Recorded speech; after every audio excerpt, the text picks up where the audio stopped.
ቸር አገልጋይ ማነው? ለንጉሥ የታመነ መክሊቱን ያልቀበረ አትርፎ የከበረ። ዓለምን መውደድ ከእግዚአብሔር ጋር ጥል ነው አለ። ለዛ ነው ነገራችን ለሽ ዓለምን መውደድ ከእግዚአብሔር ጋር ጥል ነው። ዓለምን ባፈቀርክ ቁጥር በዙሪያ ያሉ ነገሮችን ባደነክ በወደድክ ቁጥር ማለት ምንም ዓለም ላይ ያሉ ነገሮችን ምንም ነገር አታድንቅ አትውደድ አይደለም። ግን በጣም ኦብሰስ ሆነ ወደ እንደዚህ ነገር በጣም ራስን ባስጠጋህ ቁጥር እነሱ ላይ ነው ራሱ የምትንጠለጠሉ እና የተንጠለጠልክበትን ነገርን ደግሞ አጥብቀት ይይዛል። ከዛ በኋላ ዋናውን አምላክን እግዚአብሔርን ያስረሳሃል። እና ከዛ አንጻር ዘፈን ባይሰማ ነው መልካም። ኃጢአት ባይሆን ራሱ ነው እያልኳቸው ያሉት። ኃጢአት ባይሆን ራሱ አሁን የሚሰማ ሰው ካለ ዘፈን ቀስ እያደረገ መተው ቀስ እያደረገ አሁን እኔ በጣም ዘፈን አዳምጣለሁ የሚል ካለ በአንዴ ማቋረጥ ሊከብደው ይችላል አይደል? ቀስ እያልክ ትው። ለምሳሌ ዝሙት ብትል አሁን ቀስ እያልክ ትው አለልህም። ዝሙት የፈጠነ አየር ላይ ነው ሙሉ በሙሉ አቁሙ የምትባሉ። ዝሙት ከሆነ በቃ ዝሙት ነው። ሌሎች ነገሮችን ቢሆኑ ቶሎ አየር ላይ አቁሙ ትባላለህ። ከዛ ላይ ቶሎ አየር ላይ ለማቆም ተነስተ ግን ድንገት መልሰህ ብትወድቅ ግን ልትወድቅ ትችላለህ። ችግር የለውም። መልሰህ ብትወድቅ ድጋሚ ደግሞ ትነሳለህ በንስሐ በቅዱስ ቁርባን። ዘፈን ግን ቀስ በቀስ በመዝሙር እየተካ ግጥሞቹን እየመረጥክ መጀመሪያ በቃ እንደዛ ቀስ በቀስ ከህይወትህ ቀስ በቀስ ታስወጣዋለህ። የሆነ ሰዓት ላይ ልም ብሎ ይጣል ከህይወትህ ልም ብሎ ይጣል። እስከዛው ድረስ ግን በቃ ከቅዱስ ቁርባን እየተካፈልክ ምናምን ቀስ በቀስ ትተዋለህ።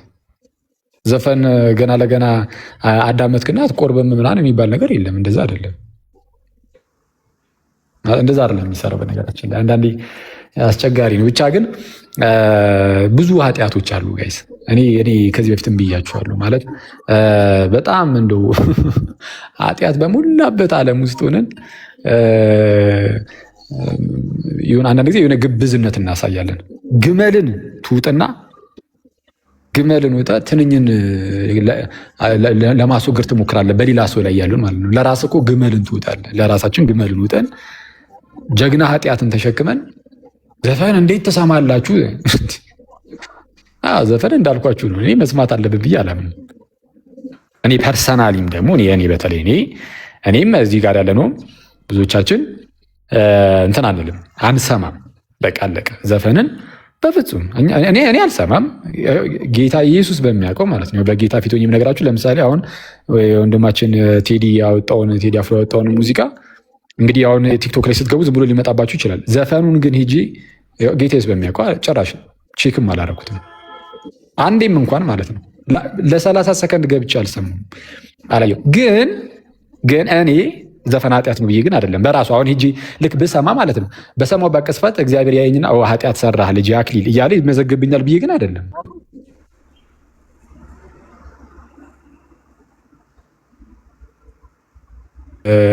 ቅስፈት ኃጢአት እየሆነ የሚመዘገብብህ ምናምን እንደዛ አይደለም።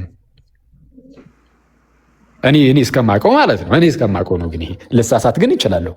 ልሳሳት ስለሚችል ከኔ የተሻለ የሚያቅሶ ደግሞ ሲኖር ደግሞ እሱ ደግሞ አቃንቶ ምናምን ያብራረዋል። እኔ ግን የማውቀው ከጥንትም ጀምሮ በመጽሐፍ ቅዱስም በኤርሲያን ታሪክም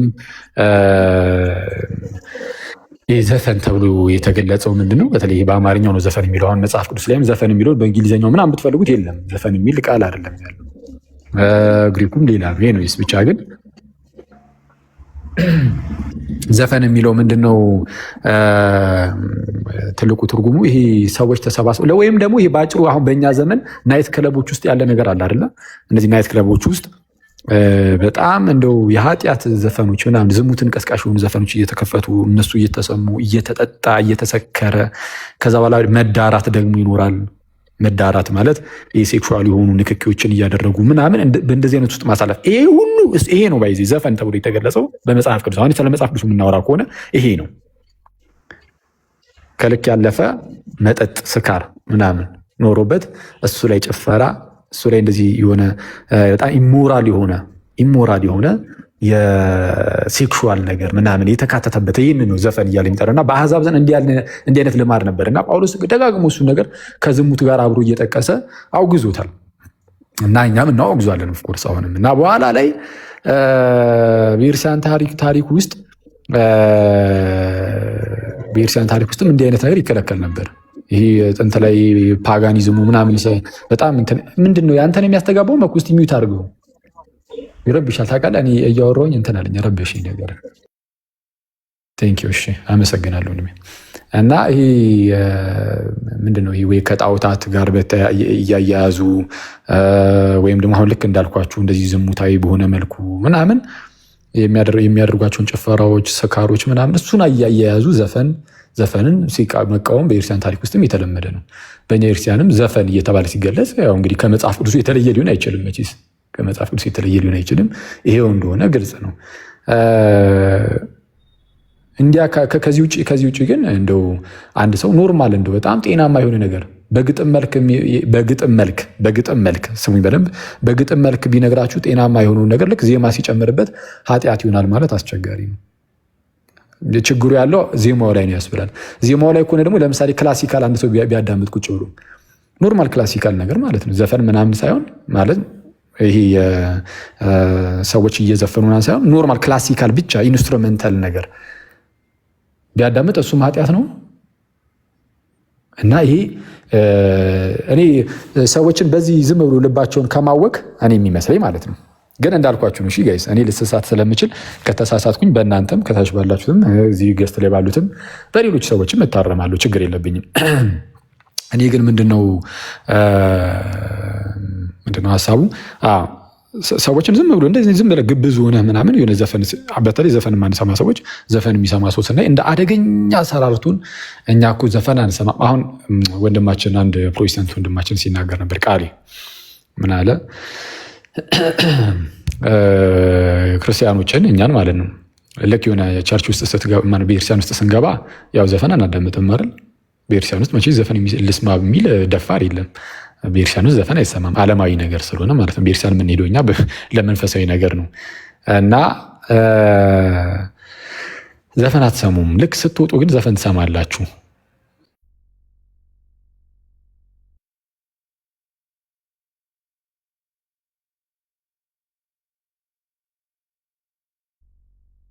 ለእግዚአብሔር ቤተ መቅደስ የሆናችሁት በትርፍ ሰዓታችሁ ነው። ልክ ቤተክርስቲያን ስትሄዱ ስትሄዱ ብቻ የሚል ነገርን አንስቶ ሲናገር ሰምቼ በስመ አብ። እኔ አንዳንድ ሰው ሲጀመር ኢትዮጵያ ውስጥ ነው ባይዚ እንደዚህ አይነት ንትርክ ያለው። በውጭ ዓለም እንደዚህ አይነት ንትርክ ይሳቅብሃል። በአብዛኛው ዘንድ እንደዚህ ነገር የለም። በኦርቶዶክሱም ቢሆን በካቶሊኩም በፕሮቴስታንቱ ሙዚቃን ዘፈንን የእግዚአብሔር ስጦታ ነው ብሎ ነው የሚያስተምሩ። ባይዚ የጌታ ስጦታ ነው፣ የጌታ ስጦታ ነው፣ ጊፍት ነው ራሱ እንደ ጥበብ ማለት ነው ይለዋል ማርቲን ሉተር። በነገራችን አሁን ማርቲን ሉተርም በዚህ ጉዳይ ላይ ልቃወመው አይደለም፣ ግን በፕሮቴስታንቱ አስፈላጊ ከሆነ የፕሮቴስታንቶች አባት ማርቲን ሉተር እንደዛ ብሎ ይናገራል። በውጭ ዓለም ኦርቶዶክሱም ካቶሊኩም ፕሮቴስታንቱም ግጥሙ ጤናማ እስከሆነ ድረስ ዘፈንን በራሱ ኃጢአት ነው ብለው አያስተምሩም። እኔ እስከማውቀው ማለት ነው እስካየሁት።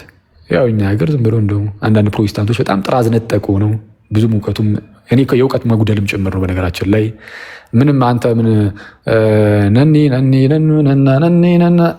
እየተባለ እንደ ይሄ ዘፈንክ እኮ ከዚህ በላይ ምን ትዘፍናለህ? በጌታ እንዴ አቂ ድጋም ውስጥ ቆሞ ነበር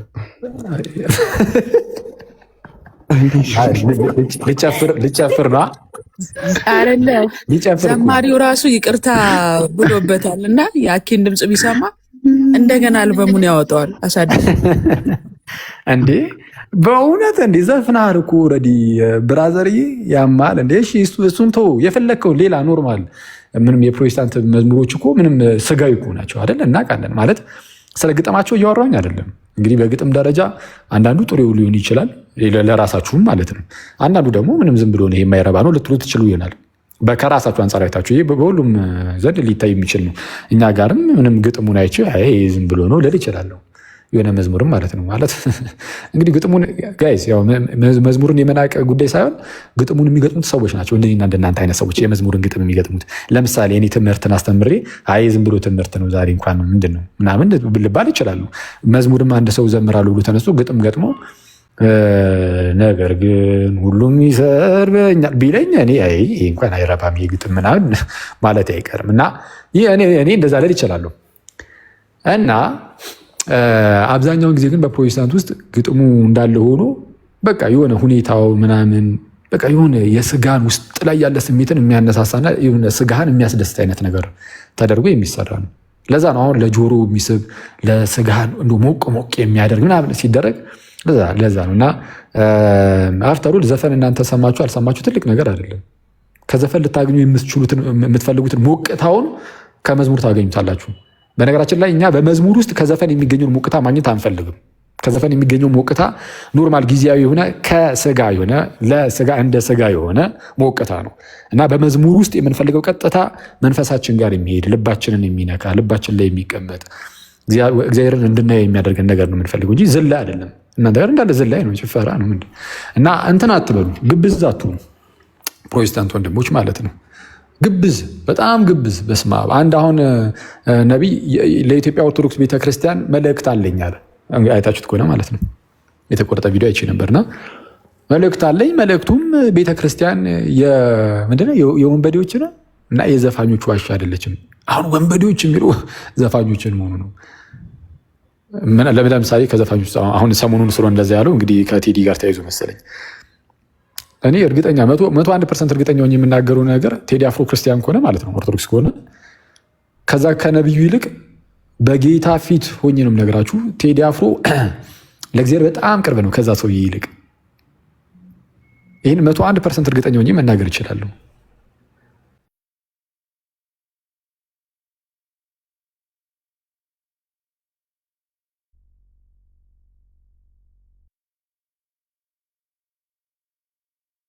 ስላልሰሙ እንደዚህ ነው እንደዛ ማለት አልችልም። ግን ከኔ ነው የሚቋረጠው። አኬ እየተቆራረጠ ነው በመሀል የሚመጣው እኮ ምስኪን ጨርሶ እኮ ነው ማገባደጃው ላይ ድምፁን የሚያሰማን ብቻውን እያወራ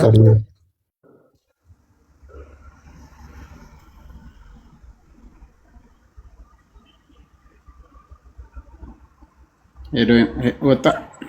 አንዱን ደግሞ አይተዋል መኩ እግዚአብሔር ይሄን አሳይቶኛል። ልክ ቴዲ ይሄን ሙዚቃ ሲለቅ አለ አጋንንቶች አይተዋል። ከሱ በፊት ራሱ ማለት ነው ያኛው የረገመው ሰውዬ ማለት አይከናወንልህ ምናምን ብሎ ያለው ይሄ ነብዩ ማለት ነው የተራገመው። ጭራሽ እኮ ቪዲዮ ቫይራል ወጣ። ምንድነው አይሰራም እንዴ ነብይነቱ? እንዴት ነው አይሰራም? ጭራሽ አይከናወንልህ ብሎ ተሳር እንትን ብሎ ተራግሞ ምናምን ጭራሽ ቫይራል ሲወጣ ማለት ነው እንዴ ይስማማል መሰለኝ። እንዲያውም መንፈሱ ቀጥለቂ። ኧረ ይቅርታ ልጠይቅ ነብዩን እንዴ ገና መናገር ከመጀመሪያ አፈጠፈጠኝ እኮ ማን እና እንደዚህ እንዳልኳችሁ ሆነ። አሁን ድሃን ማስለቀስ፣ የድሃን ገንዘብ መብላት፣ ድሃን ማስለቀስ በቃ እኔ በስማ በቃ ከዚህ በላይ ምን ኃጢአት አለ? ሰውን ከማስከፋት በላይ ሰውን ማስከፋት በጣም አስቸጋሪ ነው። ሰው በአንተ ምክንያት የሚያዝን ከሆነ በቃ ከዛ ውጭ ደግሞ በነገራችን ላይ የራሳቸው የሆነ ደግሞ ጀግና እኮ ብዙ ኃጢአት እኮ ሊሸከሙ ይችላሉ። በሚገርም ዝሙት ውስጥ እኮ ሊያልፉ ይችላሉ። አሁን እኔ እንደዛ ማለት አልችልም ስለማላቅ ማለት ነው። ግን ብዙ ሰው ግን እንደዛ ነው። ዘፈን አላዳምጥም መጠጥ አልጠጣም ይልህና በዝሙት ህይወት ውስጥ ግን እንደፈለገ ይመላለሳል። እንዲህ ታዲያ የትኛው ነው ኃጢአቱ? የትኛው ነው? አልኮል ስለቀመስክ ወይም ደግሞ ሀሳብን በዜማ ገለጥክ ተብሎ እሱ ኃጢአት ነው ተብሎ እሱንም ያስፈርድብህ? እንደዛ አይደለም። እና ለማንኛውም ቅድም እንዳልኩ ቴዲ አፍሮ ክርስቲያን ከሆነ እና አሁን ቤተክርስቲያን አቴንድ እንደሚያደርግ ከሆነ ማለት ነው እሱ ለእግዚአብሔር በጣም ቅርብ ነው። ለእግዚአብሔር መንግስት ምንም በጣም ቅርብ ነው። በተለይ ደግሞ ንስሐ እየገባ እየቆረበ ከሆነ አስበው። ንስሐ እየገባ እየቆረበ የሚኖር አይነት ሰው ከሆነ ማለት ነው። እንዳልኩ ነው ያው እንግዲህ ይሄ በውጭ ዓለም እንደዚህ አይነት ክርክር የለም። ይሄ ግጥሙ ጤናማ ከሆነ የኃጢአት ነው በራሱ ምናምን እንደዛ አይደለም። ግን እንዳልኳችሁ ግን በቃ ከዘፈን ግን መራቅ አለበት። እኔ ይህንን ደግሞ በደንብ አጠንከራችሁ ያዙልኝ። ደግሞ በኋላ አክሊል ዘፈን ስሙ ብሏል ምናምን ነገር እንዳይባልም እኔ ምንድነው ከዘፈን ቀስ በቀስ መራቅ አለብን። አሁን ዘፈን የሚያስቸግራችሁ ሰዎች ካላችሁ በአንዴ ማቆም ቢከብዳችሁ ራሱ ማለት ነው አትሊስት ምን ማድረግ ትችላላችሁ? አንደኛ ግጥሙ በፍጹም የኃጢአት ግጥም ያለውን ዘፈን አትስሙ። በምን እናውቃለን የሚሉ ሰዎች አሉ። በምን አውቀን ነው ምንሰማው የማንሰማው የሚሉ ሰዎች አሉ። ምንም በቃ ይሄ ለምሳሌ ዘፈን ትሰማለህ አይደለ? እየሰማህ እያለ የኃጢአት ሀሳብ የሚተላለፍ ከሆነ ይህንን ተቃወማለሁ ብለህ ትዋለህ። አለቀ። ስለዚህ ተቃወም። እንደዚህም የሚሉ አሉ። አሁን ያነሳውን ሀሳብ ፓፓ መርጣችሁ ስሙ። ጤናማ ግጥም ሲባሉ እንዴ ከሰማንማ በቃ ሰማን ማለት ነው። ሌሎችን ሰምተን ከዛ ከሰማነው በኋላ ምናምን የሚሉ አለ አይደል? ያው ተመሳሳይ እኮ ነው። ምንፍቅናም ትምህርት መስማት የለብህም፣ ግን ምንፍቅና መሆኑ የምታውቀው ከሰማህ በኋላ ነው። ከሰማህ በኋላ ትቃወማለህ፣ ትሰማለህ፣ ከዛ ትቃወማለህ። ምንም እንትን አይደለም። ግን እንዳልኳችሁ ግን ቀስ በቀስ ደግሞ ምን እያለ ይሄዳል? ቀስ በቀስ እየተውከው እየቀነስክ ከዛ አንድ ዘፈን ስትቀንስ አንድ መዝሙር እየጨመርክ አንድ ዘፈን ስትቀንስ አንድ መዝሙር እየጨመርክ ቀስ በቀስ እኔ በጣም መዝሙር ኃይል እንዳለው በደንብ አምናለሁ እና ስለዛ በተቻለ አቅም መዝሙርን ጨመር እያደረጉ መሄድ ጋይዝ እንደዛ ነው። ያው ንስሐ እየገባችሁ መቁረብ ስትጀምሩ በራሱ ጊዜ በነገራችን ላይ ውስጣችሁም እንትን ይላል፣ ወደዚህ ወደ መዝሙሩ ማዘንበል ይጀምራል። ከዚህ ከዘፈኑ ይልቅ ወደ መዝሙሩ። ግን አሁን ዘፈን የምታዳምጡ ልጆች ገና ለገና ዘፈን አዳምጣለሁ ብላችሁ ግን ከቅዱስ ቁርባን አተራቁ። ምንም ንስሐ እየገቡ መቁረብ ነው። እኔ ምንም እውነቱን ለመናገር እዚህ በጣም እንትን ስለምንል ነው እንጂ ከቅዱስ ቁርባን የማያርቁ ብዙ ነገሮች አርቀውን ተቀምጠናል። እና ራሱ ሲጀመር ቅዱስ ቁርባን ነው ኃይልም የሚሆነ ከዘፈን መላቀቅ ብትፈልግ በቃ ኃይል የምትፈልግ ከሆነ ቅዱስ ቁርባን ነው የምትቀበለው። ከእሱ ኃይል እየተቀበልክ ነው መላቀቅ። በራስ ሁሉን ነገር እንደው ፊክስ አድርጌው ከዛ በኋላ ጣጣይን ከጨረስኩኝ በኋላ ቁርባን ነው የሚባል ነገርም የለም። እንደዛ ከሆነ ለምን ቁርባኑ ምን ይሰራላል? አንተ በራስ ኃይል አለ ካለ በቃ ቁርባኑ ምን ይሰራላል ማለት እኮ ነው እና በተቻለ አቅም ቀስ በቀስ እየተው ቀስ በቀስ ይደርሳል። ሱሪ መልበስ ምናምን ለሴቶች ቀስ በቀስ መቀየር ይቻላል። በቃ እንደዚህ ማለት ነው እና ከንስሐ አባት ጋር ብቻ እያወሩ እየተነጋገሩ እየተመካከሩ፣ ያው ምክር ጥሩ ስለሆነ የንስሐ አባት ይመክራል፣ ትሰማለህ ምናምን እየተመካከርክ ቀስ በቀስ በመንፈሳዊ ሕይወት እያደግክ ትሄዳለህ ማለት ነው እና እንደዛ ነው ግን ኤኒዌይስ እንደዛ ነው። ያው ግን እንትን ነው ችግሩ። ግን አሁን ምንድነው ሰሞኑን ዝም ብዬ ሳየው ማለት ነው ጋይስ እንደዚህ አይነት ሀሳብ እኮ እንዳንተ ያነሳ ጉዳዩ እዚህ ድረስ አይደርስም ነበረ በአንድ ቀን። አሁን ጸድ ሀሳብ አየው ከስር ኮሜንቱ ራሱ ሁሉም ሰው የተስማማበት ነው። ችግር የፈጠረው ምንድነው ተማር ልጅ የሚለው ዘፈን ራሱ ኃጢአት ነው የሚሉ ሰዎች ነበሩ እና ተማር ልጅ የሚለው እያንዳንዱ ነገር ወደዛ እንትንስ እሺ በዛ በበጋስ እንዴት ነው? እንደውም እሱ ወደ ኃጢአት ሊቀርብ ይችላል። የህፃናት ቢሆንም እሺ የህፃናት መዝሙርስ ግን አየምር ምን እስከ 6ኛ ክፍል 7ኛ ክፍል ድረስ የሙዚቃ ትምህርት አለ። አይ እንትን መሬማስ አሁን መሬማስ ምንድን ነው መሬማ? አይ ወንድማችን አንተ በቃ በትምህርት ብቻ ድምፁ ነን። አይ አሁን ቴዲ የዘፈነው አዲሱ አልበም ውስጥ ምንድነው ቃላት? ቆይ ምንድነው እየመረጠ ያለው ቃል ወንድማችን? ቆይ ሲዘፍና እኔ ግሩፕ ላይ ማለት ነው መጣና የሆነ ነገር ጽፌ ስምምነ ይለኛል። ከዛ ምንድነው ተሳስቶ ነው ምንድነው ና ብዬ ጸጥ አልኩኝ። ከዛ ሌላ ሰውም ምንድነው ስምምነ እላለሁ ትራኩን ይሉኛል። ኧረ አንድ የሆነ ነገር ብሎ ነበረ በጌታ ስም ትናንት ረሳሁት። ግን የሆነ ቃል እንደዚሁ ብሎ ነበር። ዳስታና አይደለም እሱንማ ሲናፈስ ሰምቼው ነበር። ወረደ ኧረ የሆነ አለ ብቻ ተወና እሱን እሺ እግዚአብሔር ይስጥ። እረፍ ስላረከን እግዚአብሔር ይስጥ። በቃ እንደዚህ አይነት ሀሳብ ከሆነ ሁላችንም የሚገዛናል። በጣም እናመሰግናለን። ማታ ጆሮ ልገነጥለው ነበረ እኮ እንደ ስፖርት ራሱ እንዳሰሩ እኮ ነው የተባልነው። አክሊል ስፖርት እንዳሰሩ ራሱ የምር ሹሩሩ ራሱ ልጅ ማጫወት ራሱ በቃ ዜማ ነው እኮ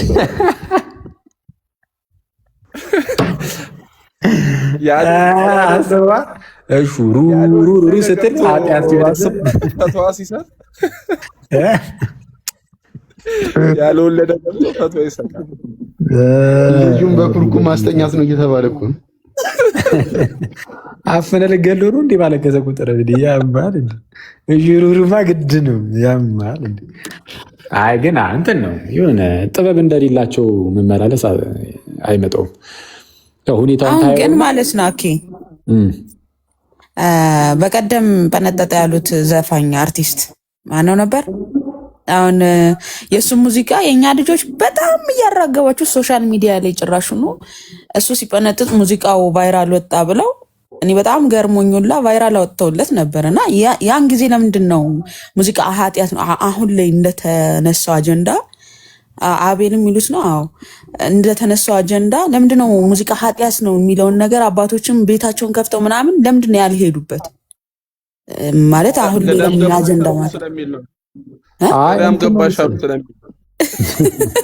እንትን መሰለኝ። ግን ይሄ እንትን ጉዳይ መሰለኝ የዚህ የፖለቲክስ ጉዳይ ይመስለኛል። እኔ አይ ቲንክ አሁን እኔ ነገሩን ስረዳ አሁን ትናንት ነው በተለይ ማታ ላይ መኩተው ነው እያወራን ነበር ከአንቺ ጋር ዋትስአፕ ላይ ምናምን እና ከዛ በኋላ ወጥቼ ከዛ በኋላ ድንገት ነው ቲክቶክ ላይ ስገባ ሁኔታውን ሳየው እና እንትኑን ዘፈን ኃጢአት ነው አይደለም የሚሉ በጣም እንደ መከራከሪያ ርዕሱ ነው የተነሳው በብዙዎች ዘንድ። አይ ቲንክ የፖለቲክስ ነገርም ስላለበት ይመስለኛል እና በዘፈኑ ዘፋኙ ሌላውን አካል ለምሳሌ ይህን መንግስት የሚተች ከሆነ ይህን መንግስት የሚደግፈው ሰው ደግሞ እሱን ይተቻል ምናምን በሚለው በዛው ዘፈን ኃጢአት እኮ ነው የሚለው እንደዛ የተነሳሳ ይመስለኛል። ዝም ብዬ ሳየው እንደዛ መሰለኝ። ግን ያም ሆነ እኛ መከራከር የሚፈልጉ ሰዎች ይከራከሩና እኛ ግን እኔ ፐርሰናሊ ቅድም ያልኳችሁ እኔ እንደዛ ነው የማውቀው እና ያ ከገዛችሁ በቂ ነው ትላለህ። በቃ ዘፈን መስማት ማቆም ጥሩ ነው ምናምን ትልና ማለት ነው ቀስ በቀስ ወደ ማቆሙ ትሄዳለህ። እንደው ዓለምን እንዳያስወድደ ከዓለም ጋር አጣብቆ እንዳያስቀር ምናምን በሚለው እንጂ ዝም ብለህ እያንዳንዱን ነገርማ ኃጢአት ነው ማለት ከባድ ነው። ምንና በዓለም ውስጥ ሁሉ ያለውን አትውደዱ፣ ዓለምም በዓለም ውስጥ ያለው ኃላፊ ናትና ይላል ዲያቆኑ ሁልጊዜ ከዮሐንስ እኮ ነው ማለት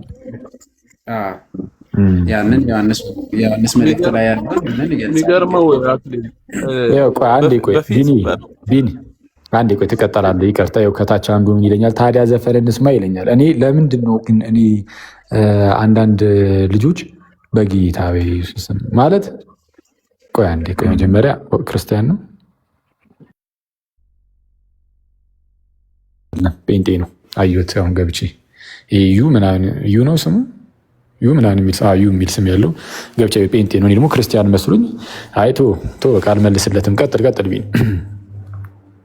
ኦኬ አብዛኛው እዚህ አሁን ቲክቶክ መንፈሳዊ ህይወት ውስጥ ያለ ሰው አብዛኛው የዛሬ 4 ዓመት ወይ የዛሬ 3 ዓመት ወደኋላ ሄደን ብናየው እንዳለ ጌም ላይ ተጥዶ የሚውል ስድድብ ላይ የሚውል የነበረ ሰው ነው እና ወደዚህ ወደ መንፈሳዊ ነገር ሲደጋገም ሳንፈልግ አሁን አብዛኛው ሰው እንዴት ወደ መንፈሳዊ ነገር መጣችሁ፣ መንፈሳዊ ትምህርት እንዴት ወደ መስማት መጣችሁ ሲባል አያውቁትም። በሆነ ጊዜ ሂደት ውስጥ በቃ እዚህ ውስጥ ተገኝተናል ሁላችን እንጂ ፕሮግራም አውጥተንለት ይሄ አሁን ጌም ሲጫወቱ ማየት ኖርማል። ግን ሳናውቀው አሁን እኔ ስከፍተው በእውነት ነው የምላችሁ ስከፍተው ያስጠላኛል። በቃ ልክ እንደዚህ ባያቸው ስክሮል አድርጌ ነው ማለፍ። ኃጢአት ሆኖ እኮ አይደለም ራሱ ብቻ ወደዛ ነገር አይገፋችሁ እና ራሱ ይተዋችሁ እንጂ ይሄ ኃጢአት ነው ይሄ ኃጢአት አይደለም ብለን አይደለም የተውነው። በቃ የምንወደው ነገር አሁን ለምሳሌ የሆነን ሰው ስንወደው ሁሉን ነገር ትተነው እንከተላለን። ሁሉ ነገር መከተል ኃጢአት ሆኖ ሳይሆን ለዛ ነገር ብለን እንገዛለን ማለት ነው። እንዴ ቤተክርስቲያን እኮ ሰው እኮ ሄዶ ቁጭ የሚለው እኮ በቃ ሌላ ቦታ መዋል ኃጢአት ሆኖ እኮ አይደለም። ለዛ ነገር ተገዢ ስንሆን ሁሉን ነገር ነገ እኮ ተነሳስተን እኮ ገዳም ሁላ ልንገባ እንችላለን እኮ ተነስተን በቃ። ስለዚህ ዋናው ነገር ምንድነው? በቃ ከክርስቶስ ጋር ሆኖ መቀጠል ነው። ራሱ እየመራን ሳናቀው ዛሬ መጽሐፍ ቅዱስ ጥቅስ ማውራት እኮ የጀመርነው እኮ ፕሮግራም አውጥተንበት ቆይ ይሄን ነገር ብለን እቅድ ይዘንበት እኮ አይደለም። ሳናስበው ብቻ ደርሰናል እዚች ጋር። እግዚአብሔር ፍጻሜያችንን ያሳምረው እና ይሄንን ነው የምለው። በጣም ደስ ብሎኛል ዛሬ። በቃ በዚህ ላይ ይህንን ነገር ጸድቋል። በቃ ይህ ነገር ትላለህ ደግሞ የቲክቶክ ሲኖር ማቁረብ ጀምሯል አንባል እንጂ ይቅርታ ግን የሆነ ሀሳብ ነበረኝ እኔ የተለየ ሀሳብ መሰለኝ። እሺ ማለት ያው ከእናንተ አላቅም እኔም ገና ተማሪ ነኝ ምናምን፣ ግን ሳያው አሁን ላይ ማለት እኛ ኦርቶዶክሳውያን ራሱ የሆነ ኮምፕሮማይዜሽን የፈለግን ይመስለኛል፣ ወይ አፕሩቫል ነገር ማለት ዘፈን ኃጢአት ነው ግን ይሄን ብቻ ስሙ እንድንባል የፈለግን ይመስለኛል እንደኔ ማለት ነው። እኔ ማለት የሆነ ደግሞ ትችትም ሲነገር እናንተ ጻድቅ ስለሆናችሁ ነው ጻድቅ ነኝ ብላችሁ አስባችሁ ነው ወይ ደግሞ የሆነ ነገር ላይ ለጥፈዋል። እኔ እንደዛ ብዬ አላስብም። ማለት አንዴ ተቀምጧል አለ ቤተክርስቲያን ላይ ዘፈን ኃጢአት ነው። ከዛ ደግሞ መርጠን የምንሰማው የትኛውን ነው የሚለውንም ማየት እንችላለን። ማለት አንዳንድ ብሶታችንን እንዲናገርልን የፈለግነው ወይ ደግሞ ማለት ብሶታችንን የሆነ ያመቅነውን ነገር እየመረጥን ይሄ ሰውማ ይሆነኛል ይሄኛውማ አይሆነኝም ምናምን ብለን ያሰብነውን እንዲመረጥልን የፈለግን ይመስለኛል ሳየው። ግን እኔ በሌላ መንገድ ደግሞ የማየው ምንድነው ቤተክርስቲያን እየተሰደበች ነው በእኛ ምክንያት። ይሄ ራሱ ርዕስ የሚሆንበት ጊዜ አልነበረም። እንደኔ ትንሳኤ ነው ባለ 50 ነው ስለ ክርስቶስ መነሳት ነበር አጀንዳችን መሆን የነበረበት እንደ ክርስቲያን ማለት ነው። ሁላችንም እዚህ ጋር ያለነው ክርስቲያኖች ነን ብዬ ስለማስብ፣ ስለዚህ ግን ተገልብጦ ገና ሳምንት እንኳን እንጃ ሳምንት አይደለም 3 ቀን አልሞላውም እንደዚህ አይነት ነገሮች ላይ ስንገባ ማለት ነው። ስለዚህ ራሳችን ራሱ ማየት አለብን። ክርስቲያኖች ምን ላይ ነው አቋማችን? የሆነ ነገር በመጣ ቁጥር ግር ብለን የምንሄድ፣ ከዛ አቋም ያለውን ሰው ደግሞ መተቸት፣ ብሎክ ያደረጉኝ ሰዎች ራሱ አሉ። ማለት እኔ አንድ ጳጳሱ አይደለም ፓትርያርኩ ወጥተው ቢደግፉ ማልደግፈው ሀሳብ ሊኖር ይችላል። እንደ ክርስቲያን ግዴታ አንድ ሰው ያለውን ተከትዬ ማለት አለብኝ ብዬ አላስብም። ስለዚህ ይሄ የምናመቻምቸው ምናምን ነገር ወይ ደግሞ የመንግስት ደጋፊ ሆነን ምናምን አይደለም። አሁን ስትናገራቸው ራሱ የመንግስት ደጋፊ ስለሆኑ ነው ምናምን። ሁላችንም የተለየ ሀገር እየኖርን አይደለም። ሁላችንም ችግር ላይ ነን። በተለየ መልኩ ደግሞ ቤተክርስቲያን ችግር ላይ ናት። ቤተክርስቲያን እየተጠቀመች አይደለም። ብዙዎች እየተገደሉ እየታሰሩ እየተገፉ ምን እያለች ነው። ስለዚህ ቤተክርስቲያን ማለት ደግሞ ህዝቡም ነው። ስለዚህ የተለየ ሀገር ወይ ደግሞ ስላልን አይደለም። ፕላስ ደግሞ ስለዘፈንንም አይደለም ይስተካከል መስፈኑ ለትንሽ ጊዜ እንዲሆነ ብለን ልንል እንችላለን እንጂ መፍትሄ ያመጣል ብዬ ነው አላስብም። እያመጣም አይደለም ምንም ያው ነው። ወይ ደግሞ የሆነ ለምሳሌ ማለት ብትደግፈው ራሱ የሚሆነው ብዬ ማስበው እኔ እሺ ከዛ በኋላ ኔክስት እሺ ይሄን ዘፈን ሰማነው ከዛ በኋላ ምን እናደርግ? ምንድነው የምናደርገው? ለሀገራችንም እንደ ቤተክርስቲያንም ምንድነው የምናደርገው የሚለው ነው እንጂ ሰምቶ አልቅሶ መውጣቱ ምንም ጥቅም የለውም ብዬ ነው ማስበው እንደኔ። ስለዚህ ኮምፕሮማይዝ የምናደርገው ነገር ከዛ ደግሞ እያየን ቤተክርስቲያንን አሁን ወጥተው ሲሰርባት ነበረ። እናንተ በጣም ነው የምታሳዝኑት፣ አውደ ምሕረት ላይ እንኳን ዝፈኑ ነው የምትባሉት። ቤተክርስቲያን ነው እያሰደብን ያለ ነው በአንድም በሌላም ማለት ነው። በእኛ እንትን ቤተክርስቲያን እየተሰደበች ነው ያለችው። ቄሱ እንደዚህ ያሉ አንዴ ቆይ ይቅርታ አድርጊልኝ ቤቴ። የት ነው አውደ ምሕረት ላይ ዝፈኑ የተባለው? ብለው እያሉ ነው እኮ አሁን አላየሁም እያሉ ነው። ማን ያለው? ፕሮቴስታንቶቹ? እኮስ ፕሮቴስታንቶቹ ይሄንን ያሉት የምርም ተብሎ ነው? ተብሎም አይደለም ግን እኛ እያሰደብናት ነው በእኛ ድርጊት አሉባልታ። አሁን ቤተክርስቲያን ድሮንም ስሟ መልካም አይደለም ታውቀዋለህ አይደለ? እንዲናት ጥሩ ናት እንዲናት ምናምን አንባልም። ሰካራሞች፣ ዘፋኞች ምናምን ነው የምንባለው። ከዛ ደግሞ እንደገና አሁን ተመልሰን ያያቸውም ቄሶች ምናምን ይኖራሉ የወጡና ፌስቡክ ላይ ጻፉ። እኔም በግል ያየኋቸው ዲያቆናትም ሌሎችም ማለት ነው። ስለዚህ እንደዛ እነሱ ደግሞ ከጻፉ ነገ መተው እናንተ ዘፋኞች፣ እናንተ ጠጪዎች፣ እናንተ እንደዚዎች ብለን ቢሉን መልሳለን ማለት አዎ አይ እንደዚህ ነው እኛ መርጠን ሰምተን ነው ልንላቸው ነው ወይስ ምንድነው ነው ጥያቄ። ቤቴ ግን እኔ በዚህ ልመልስልሽ ባይዘው ይቅርታ ይቅርታ ከቻሉ እንትን አሁን ያልሽ ነገር እኮ ክስ ነው። እነሱ ከሰውታል እንጂ እኛ ሆነን ማለት አለም። ጌታችን ኢየሱስ ክርስቶስ ደግሞ እኮ ይሄ ከጠጪዎች ጋር የሚውል ከሰካራሞች ጋር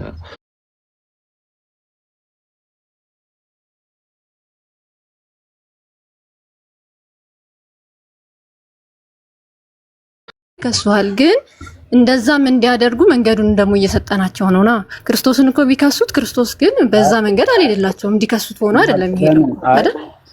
በምንድን ነው የሰጠችው ቤተክርስቲያን? በምንድን ነው የሰጠችው ይሄንን ቤተክርስቲያን? ምኑ ማለት ይህንን መንገድ እንዲሰደብ የሰጠችው ቤተክርስቲያን ሰጥታለች። ይህንን ነገር ቤተክርስቲያን ሳይሆን እኛ የምናደርገው አሁን ቤተክርስቲያን ማለት እኮ ግዴታ ህንጻው አይደለም። እኛም ሰዎች እኮ ነን። አሁን ቄሶች፣ ዲያቆናት ቅዱስ ሲኖዶስ ለምሳሌ ቤተክርስቲያንን በቃ እንደ ቤተክርስቲያን አሁን መሪያችን ቅዱስ ሲኖዶስ ነው። ቅዱስ ሲኖዶስ በመንፈስ ቅዱስ ሲኖዶስ ይህንን መንገድ የሰጠበት አለ። ዘፈንን እንድናዳምጥ መድረክ ላይ በምንም በሆነ ያበሰረበት ሚንስ አለ የለም አለ እኮ አይደለም። ግን አሁን ለምሳሌ እኛ የቤተክርስቲያን ተወካዮች ነን አይደለም? ምዕመኑም እኮ የቤተክርስቲያን አካል ነው። ስለዚህ እኛ ያደረግን ማለት እያደረግነው ነው ማለት አሁን ለምሳሌ አንድ ቄስ ለምሳሌ ማለት በግል ነው ወይስ ደግሞ አሁን በሙሉ በመደዳ በሁሉንም ነው እንትን እያደረግሻለሽ? ሁሉም እንዲሰሙ ነው ወይስ እንዳይሰሙ? አይደለም። ቆይ አንዴ መኩዚ ይቅርታ፣ በጣም ቅድም ስላቋረጠኝ እንደው ይህንን ነገር ማወቅ ስለፈለኩ ነው።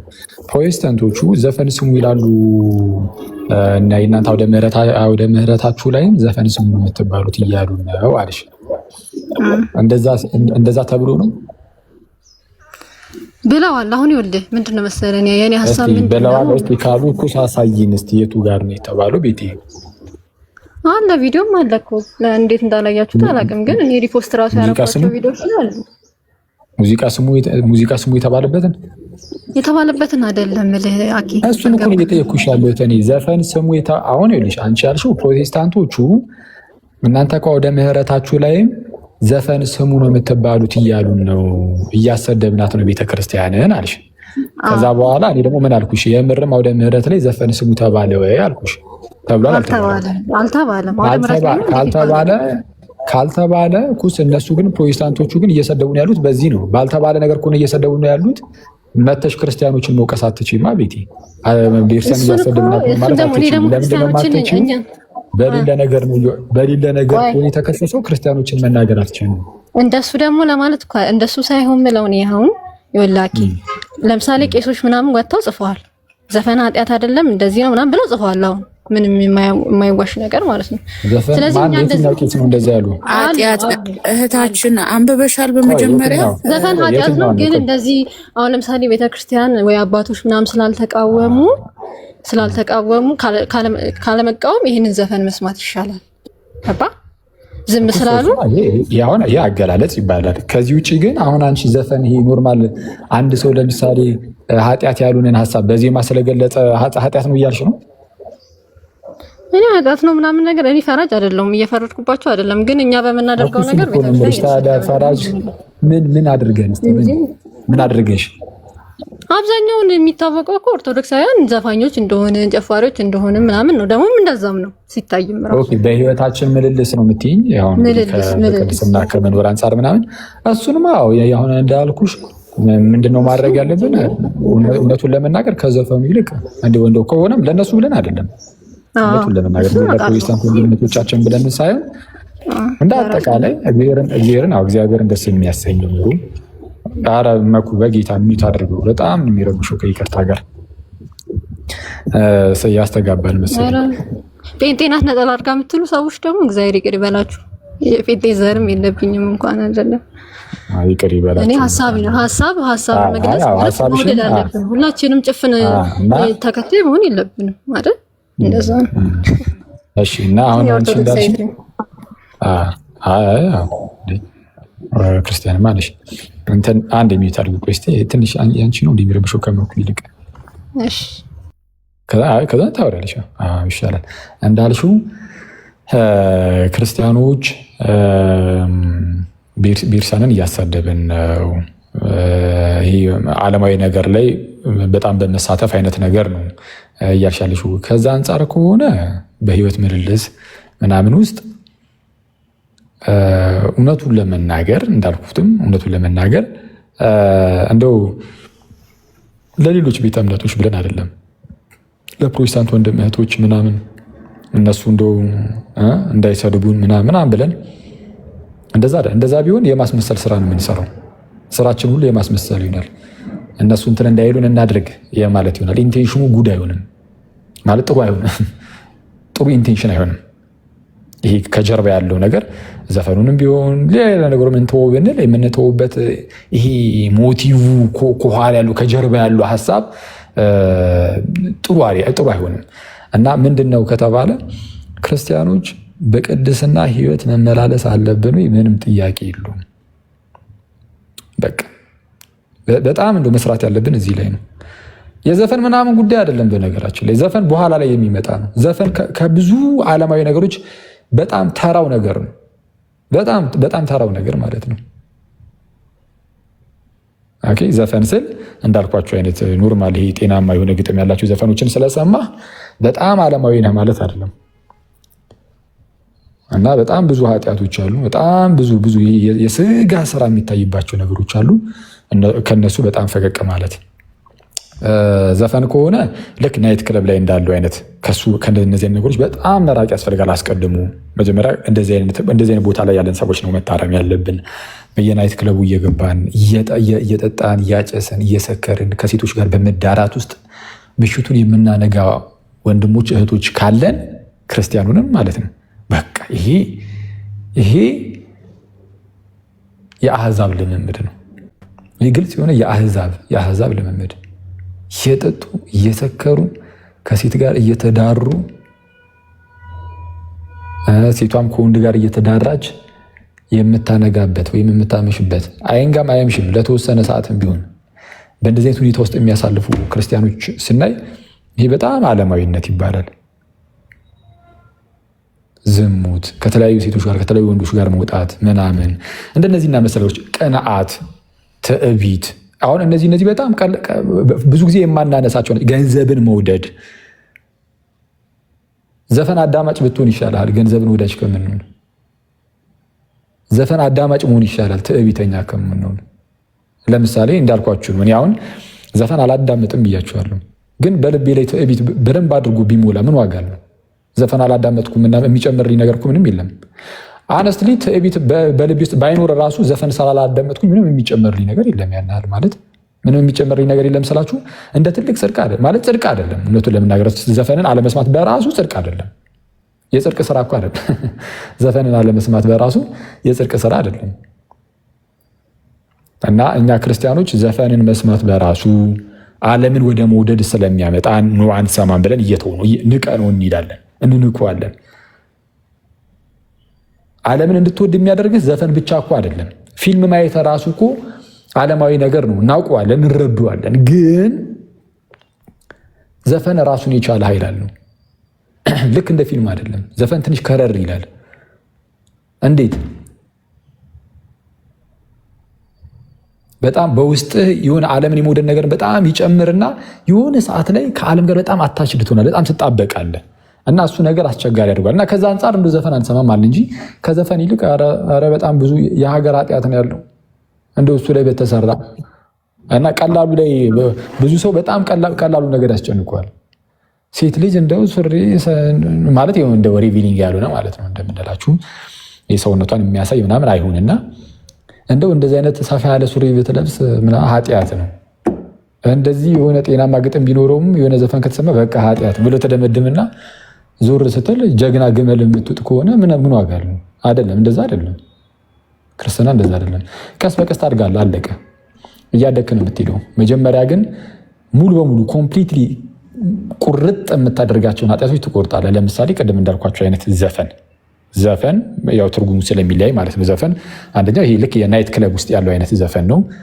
እዛ እየሄድክ እንደዚህ ነገሮችን የምታሳልፍ ከሆነ በስካር ምናምን የምታሳልፍ ከሆነ እየጠጣ እየሰከርክ የጨፈርክ በመዳራት ውስጥ የምታሳልፍ ከሆነ እሱን ሙሉ በሙሉ ከተማረግ ዝሙት ሙሉ በሙሉ የፈጠነ አየር ላይ መቆም ያለበት ነገር፣ በሰዎች ላይ ክፋትን ማሰብ፣ አድመኝነት፣ ምቀኝነት፣ ተንኮል፣ እነዚህ የልብ ክፋቶች ናቸው። አስቸጋሪ ነው። ልብ ላይ ያለ ክፋት በጣም መጥፎ ነው ጋይስ። ልክ ኃጢአቱ ከልባችሁ ላይ ሲሆን ከእግዚአብሔር የማራቅ ኃይሉ ሚዛኑ ያህል በጣም ትልቅ ነው። እግዚአብሔርን የምታገኙት ጋይስ በደንብ አድርጋችሁ ስሙ፣ ማለት ከልባችሁ ነው። እግዚአብሔር የአንደበት ዝም ብሎ የአንደበት አምላክ አይደለም። ልክ እግዚአብሔር እንዳለው ነው። የሕዝብ በአንደበቱ ይጠራኛል ልቡ ግን ከኔ ርቋል ብሎ እንደተናገረው ልክ ህዝቡ በአንደበቱ እግዚአብሔር እግዚአብሔር እግዚአብሔር እግዚአብሔር ይልና ልቡ ግን ከእርሱ ይርቃል። ልብህ ላይ ያለ ኃጢአት ሲኖር እሱ በጣም አስቸጋሪ እሱ ነው። ክፋት፣ ምቀኝነት፣ ተንኮል እንደነዚህ አይነት ነገሮች ልብ ላይ ያሉ ናቸው፣ አስቸጋሪ ናቸው። እነዚህም በጣም መቅረፍ አለብን። ቀስ በቀስም ቢሆን ቶሎ ቶሎ ንስሐ እየገባበት ከቅዱስ ሚስጥር ቶሎ ቶሎ ስትካፈልበት ልብህ እየነጻ ንጹህ ይሆን ይሄዳል። ስለዛ ከመዝሙረኛው ዳዊት ጋር ምን እያልክ መጸለይ ትጀምራለህ? አቤቱ ንጹህ ልብን ፍጠርልኝ። ልብ ዘፈን ማዳመጥ ግን በጆሮ ነው ዘፈን የሚሰማው እንትን ትላለህ ምናምን። ሲበዛ ግን ልብህን እሱም ደግሞ ወዴት ለመውሰድ ምን እናድርግ ከተባለ ዘፈንን ቀስ በቀስ እየተው የሚሄድ ከዘፈን ይልቅ ግን ያሉትን እነዛን ሁሉ ኃጢአቶች አትርሷቸው። እግዚአብሔር አልሸውዶም፣ አፍተር እግዚአብሔር ነው የሚያይን። ስለዛ እነዛ ላይ ይሰራ። እኔ ዘፈን ኃጢአት ነው እየተባለ ከሚሰበከው በላይ ክፋት ኃጢአት ነው፣ ተንኮል ኃጢአት ነው፣ ምቀኝነት ኃጢአት ነው። ገንዘብን መውደድ የክፋት ሁሉ ስር ነው ይላል ጳውሎስም። አክቹዋሊ ገንዘብን መውደድ የክፋት ሁሉ ስር ነው። እነዚህ ነገሮች ደጋግሞ ትምህርት ቢሰጠባቸው ሞር የተሻለ ሰውን ወደ ቅድስና ያመጣዋል። ዘፈን ግን እንዳልኳችሁ ዘፈን ስለአሁን እንዳይረሳ ይሄ ኖርማል ጤናማ የሆነ ሀሳቡን አንድ ሰው በዜማ የሚገልጽበትን ነገር ነው የምላችሁ። የሆነ ሰው የሆነ ሀሳብ አለው እንበል እና ያንን ሀሳብ እኔ አሁን ለምሳሌ እኔ አሁን ይሄንን የማወራችሁ ይሄን የምትሰሙትን ድምፅ ልክ ዝም እየሆነች ላይ ዜማ ነገር በሰጠው ቢንጎ አክሊል ኃጢአት ውስጥ ገባ ነው የሚባለው እንዲህ እና ሰው ምንድነው ትልቁ ቁም ነገር ቀስ በቀስ እንደው እየቀረ የሚሄድ ነገር ነው። ዘፈን ቀስ በቀስ መተው። ለምን እንዳልኳችሁ ዘፈን በሰማችሁት ቁጥር ልባችሁን የመሳብ ኃይል አለው። ልባችሁን እየሳበ ወዴት ነው የሚሰበው? ዘፈን አነቱ ነው። ከመንፈስ የሆኑ ዜማ መዝሙር፣ ከዓለም የሆኑ ዜማ ዘፈን አይደል? አዎ መዝሙር ነው ከመንፈስ። መዝሙርን በሰማችሁ ቁጥር ልባችሁ ወዴት ነው የሚመሰጠው? እስቲ እናንተም ታውቃላችሁ። መዝሙርን በሰማችሁ ቁጥር እግዚአብሔርን እንድትናፍቁ ንስሐ እንድትገቡ የክርስቶስን ፍቅር በልባችሁ ውስጥ የማሳደር ምናምን ነገር ነው ያለው። ወደዛ ነው የምትሳቡት። ዘፈን ደግሞ እስቲ እየሰማችሁ እግዚአብሔርን ለማስታወስ እስቲ ሞክሩና ማለት እንደዛ ሞክሩና እዩ። ዘፈን የምናዳምጥ ወንድሞች እህቶች በተለይ ማለት ነው። ስለዚህ ዘፈን ዝም ብላችሁ እየሰማችሁ ማለት ነው። ዘፈን እየሰማችሁ ልባችሁ ወደ እግዚአብሔር ልባችሁን ለመመሰጥ ሞክሩ እስቲ። ይሆንላችኋል? አይሆንልንም? አይሆንም። ለምን? አነሳሱ ራሱ ጋይዝ ከዓለም ነው። ዘፈን ሲነሳ ከዓለም ነው የተነሳው። ከዓለም ስለሆነ የዘፈን ኃይሉ ምንድን ነው? ቀስ በቀስ ልብህን ወደ ዓለም እየወሰደው ይሄዳል። ከዛ በላይ የሆነ ሰዓት ላይ ሳታስበው ዓለምን በጣም የምትወዳት ሊያደርግህ ይችላል። እንደዛ ሊያደርግ ይችላል። እንደዚህ አቅም ስላለው ማለት ነው። እና እንዲህ አይነት ነገር እንዳይፈጠርብን በተቻለን አቅም ከዘፈን መራቅ ነው ያለብን። እኔ አልኮልንም እንደዛው ነው ነገራችን። ያን መጠጥ የሆነች ነገር አልኮል ነገር ስለቀመስክ በቃ እንደው ኃጢአት ውስጥ ገባህ ማለት አይደለም። እኔ ያው በጣም ጽንፈኛ በጣም ኤክስትሪሚስት የሆኑ የሀገራችን ጴንጤዎች በጣም ፈኒ ናቸው፣ ያስቃሉ። ማለት እነሱ ራሳቸውን ከጌታ ኢየሱስ በላይ ንጹህ አድርገው ነው የሚያዩት። እነሱ ራሳቸውን ከኢየሱስ በላይ ንጹህ እንደሆኑ የሚያስቡት ምን ላይ? መጠጥ አለመጠጣት ላይ። ሌላውን እንኳን ተውት። ምናልባት ከብዙዎቻችሁ የባሱ ሊሆኑ ይችላሉ። አይተዋል። ጌታ ኢየሱስ ለምሳሌ በዛ በሰርግ ላይ እንግዲህ ያመጣውን ውሃውን ወደ ወይን ሲቀየር አይተነዋል። መቼስ ያ ወይን አልኮል አይደለም የሚል ሰው የለም አይደል? እዛ ሰዎቹም እንዳሉት ሲቀምሱት እኮ ቀመሱትና እንዴ ምንድነው አስቀድሞ ደናውን ያቀርቡና ከሰከሩ በኋላ ግን ሰዎቹ መናኛውን ያመጣሉ። አንተ ግን እስካሁን ጤነኛውን ደነኛውን አስቀምጣልን ይላሉ። ደነኛውን የሚያሰክር ነው እኮ ራሱ። አክቹሊ ጌታችን እንደዚህ አይነት ወይንን ሰርቷል ሰዎች እንዲጠጡ እንዲሰክሩ ግን አይደለም። ኦፍኮርስ ስካርን ጌታ የሚፈቅድ አይደለም። እና ጴንጤ በቃ ከኢየሱስ ክርስቶስ በላይ ንጹህ ነው። በነገራችን ላይ ጴንጤ ከኢየሱስ በላይ ንጹህ ነው። ከጳውሎስ በላይ ንጹህ ነው። ጢሞቴዎስንም እንደመከረው ማለት ነው። ይህን ጠጅ ጉንጨት ተበላ ላለው ለህመሙ እና እንደዚህ አይነት ግብዝነት እኔ ጴንጤ ምስል ባይዞ እኛ ሀገር ያሉ አንዳንድ የአንዳንድ ልጆች እንጂ በውጭ ዓለም እኔ ፕሮቴስታንቱ እኔ ባለፈው እንደ ዳዊት ፋሲልም ሲናገር ሰምቼው ነበር። ዳዊት ፋሲል የተባለ አንድ ወንድም ፕሮቴስታንት መምህር ነው። በውጭ ሀገር በቃ ወይን ምናምን ሊጠጡ ይችላሉ ፕሮቴስታንቶች። እዚህ ሀገር ብቻ ያሉ ፕሮቴስታንቶች ናቸው እንደዚህ የሚሉት ሲል ነበር እና ትክክልም ነው። እና ይሄ እንዲህ አይነት ዝም ብሎ የሆነ አስቸጋሪ የሆነ ግብዝነት አስቸጋሪ ነው። እና ምን እያልኳችሁ ነው ጋይስ? መጠጥ እኔ አሁን ፐርሰናሊ መጠጥም በነገራችን ላይ አልጠጣም፣ ግን አክሊል መጠጥ አይጠጣም የሚገርም ነው። እንደው እንዴት አይነት ክርስቲያን ነው ያስብላል? አያስብልም ጭራሽ።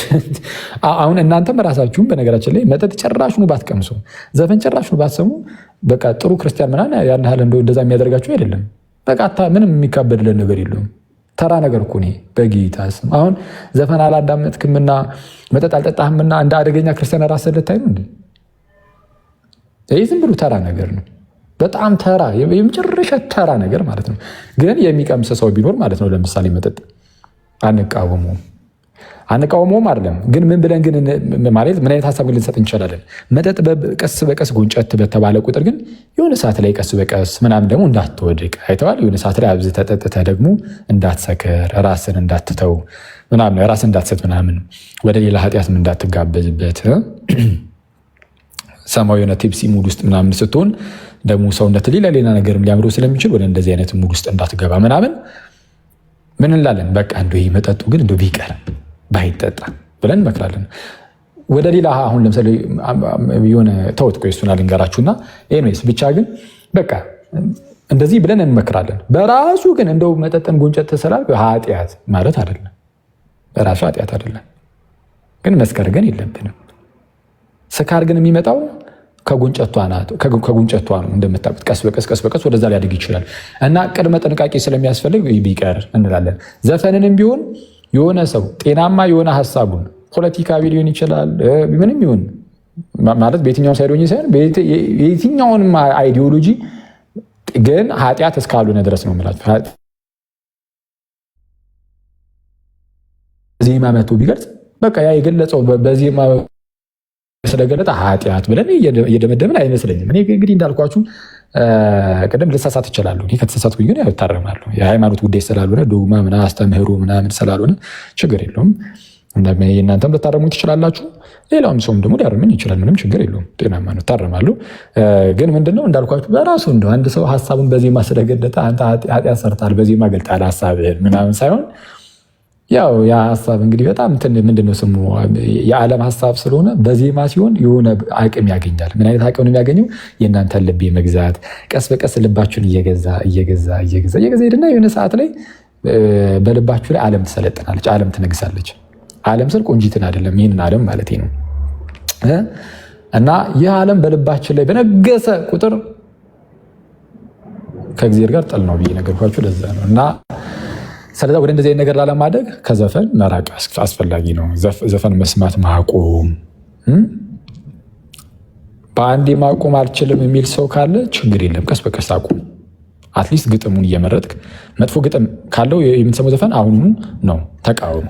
አይተዋል ዘፈን አሁን እየሰማን አይደል? ተቃውሞ። ከዛ በኋላ ግን ጤናማ ግጥም ቢኖረው ራሱ ማለት ነው፣ ይህንን በደንብ አድርጋችሁ ስሙ ፕሊዝ። ጤናማ ግጥም ቢኖረው ራሱ ቀስ በቀስ እየተውከው ሂድ። አሁን ላይ ዘፈን የማታዳምጡ ልጆች ግን በርቱ፣ በፍጹም ወደ ዘፈን እንዳትመለሱ። እንደው በጌታ ብላችሁ ማለት ነው። አሁን ላይ ዘፈን የማታዳምጡ ሰዎች አትመለሱ፣ በፍጹም ዘፈን ወደ መስማት ድጋሚ ወደ ኋላ አትመለሱ። ከዘፈን ምንም ስለማታገኙ ማለት ነው። እና መዝሙር ስሙ፣ መዝሙር ነው የሚጠቅመው ነው። ኤኒዌይስ እንደዛ ነው ምናምን ያ ይሄ ነው እኔም ይሄንን ነው በቃ ይሄ ነው ሀሳቤ ማለት እንደ ፓኬጅ። አሁን ለምሳሌ አንዱን ሰርተን በጣም ግንድ የሆነው ነገር ኃጢአት እኮ ሊኖርብን ይችላል፣ ቅድም እንዳልከው አንተ ማለት ነው። ስለዚህ እንደ ክርስቲያን እኔ እንደ ኦርቶዶክሳዊ መሆን ያለበት የአንድ ሰሞን ክርስቲያን የህማማት ወይ የአብይ ጾም ወይ የሆነ ክርስቲያን ብቻ አይደለም፣ በህይወቱ መግለጥ አለበት ነው ክርስትናውን። ለሌላውን ብርሃን ለመሆን ክርስትናውን መግለጽ አለበት። ፕላስ ደግሞ አንዱን ይዞ አንዱን አንጠልጥሎ ሳይሆን እንዳልከው ዘፈን እየወደዱ ወይ የሆነ ነገርን መቀነስ ምናምን ብቻ ሳይሆን ሙሉን በቃ ቅዱስ ጳውሎስ የገለጸልን አለ አይደለ? ስለዚህ መሞከር፣ ሁላችንም እየወደቅን እየተነሳን በጣም ብዙ ነገር ውስጥ እየገባን ነው የምንኖረው ከእግዚአብሔር ቸርነት። ከማናችንም ጻድቅ ሆነን አይደለም። እኔ ምን ስናገር ጻድቅ ሆኜ አይደለም፣ ግን አንድ ኦርቶዶክሳዊ ሴት ኦርቶዶክስ መሆን ያለበት የሆነ በአንድ እንትን የሚመራ ዝም ብሎ አንድ ሰው ሆ ስላለ አብሮ የሚመራ የአንድን ሰው እስከነ እንትኑ እስከነ ሳንግሱ ማለት ነው ሐሳብን በሐሳብ መሞገት መቻል።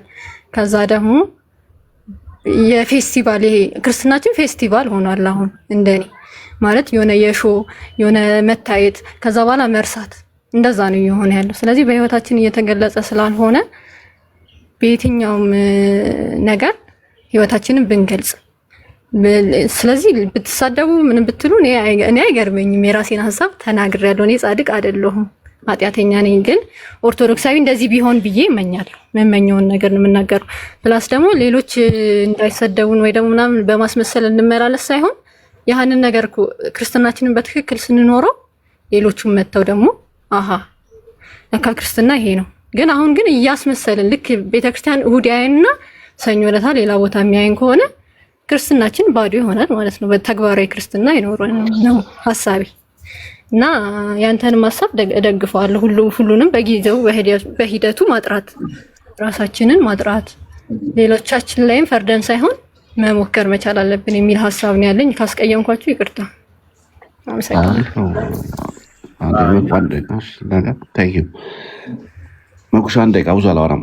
አሪፍ ነው ያሰብሽው እህታችን፣ በጣም ደስ ይላል፣ በጣም ደስ ይላል። ግን አኬ በጣም ሁለት ያነሳቸው ነገሮች በጣም ተመችተውኛል። በተለይ ስለ ሙዚቃ ይወራል እንጂ በገንዘብ መውደድነትና የግብዝነት የትዕቢተኝነት ሁለቱ ትዕቢትና ገንዘብ እንዳይ ብዙም አይወራም ያልከው ነገር እጅግ እጅግ በጣም የሚመች አባባል ነው። ምክንያቱም ብዙ ሰዎች ሙዚቃ ላይ ምናምን ሊስት የሚያስጨንቀን ነው እንጂ እኔ እንኳን የማውቃቸው በአቅራቢያዬም በጣም ብዙ የማውቃቸው አጋጣሚ ኖሮኝ አይቻለሁ እና በሁሉ ነገር ፐርፌክት ሆነው በጣም በሚገርማችሁ በቤተክርስቲያንም በጸሎትም ምናምን ሆነው ገንዘብ ላይ ያላቸው አመለካከት እና ትዕቢት ላይ ቲንክ አብሮ የሚሄድ ነገር ይመስለኛል። አንዳንድ ገንዘብ በጣም ሲወዱ ሰዎች ሳይወዱት ትዕቢተኛም ይሆናሉ ይመስለኛል። ሳምሃው የሆነ የሚገናኝ ነገር አለው።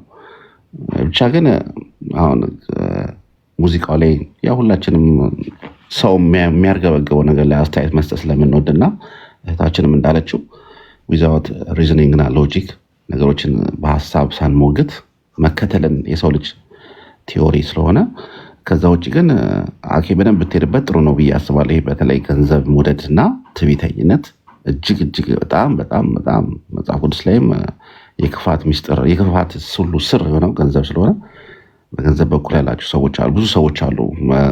ወደ ሀሳብ ለመለስና ላይክ ብዙ ነገር ፐርፌክት ሆነው በጾሙም በክርስትናውም በምናምን ፐርፌክት ሆነው በገንዘብ ላይ ግን የማይደራደሩ በጣም በጣም በጣም ከባድ የሆኑ ሰዎች ስላየውኝ በቤተክርስቲያን ውስጥ እነዚህ ምናምን ያጋጥሙ፣ ግን ሙዚቃ አይሰሙ ጭራሽ አይደለም ለመስማት እድሉንም አይሰጡም። የሚገርማችሁ ነገር ነው ሰዎች ምላችሁ ማለት ነው።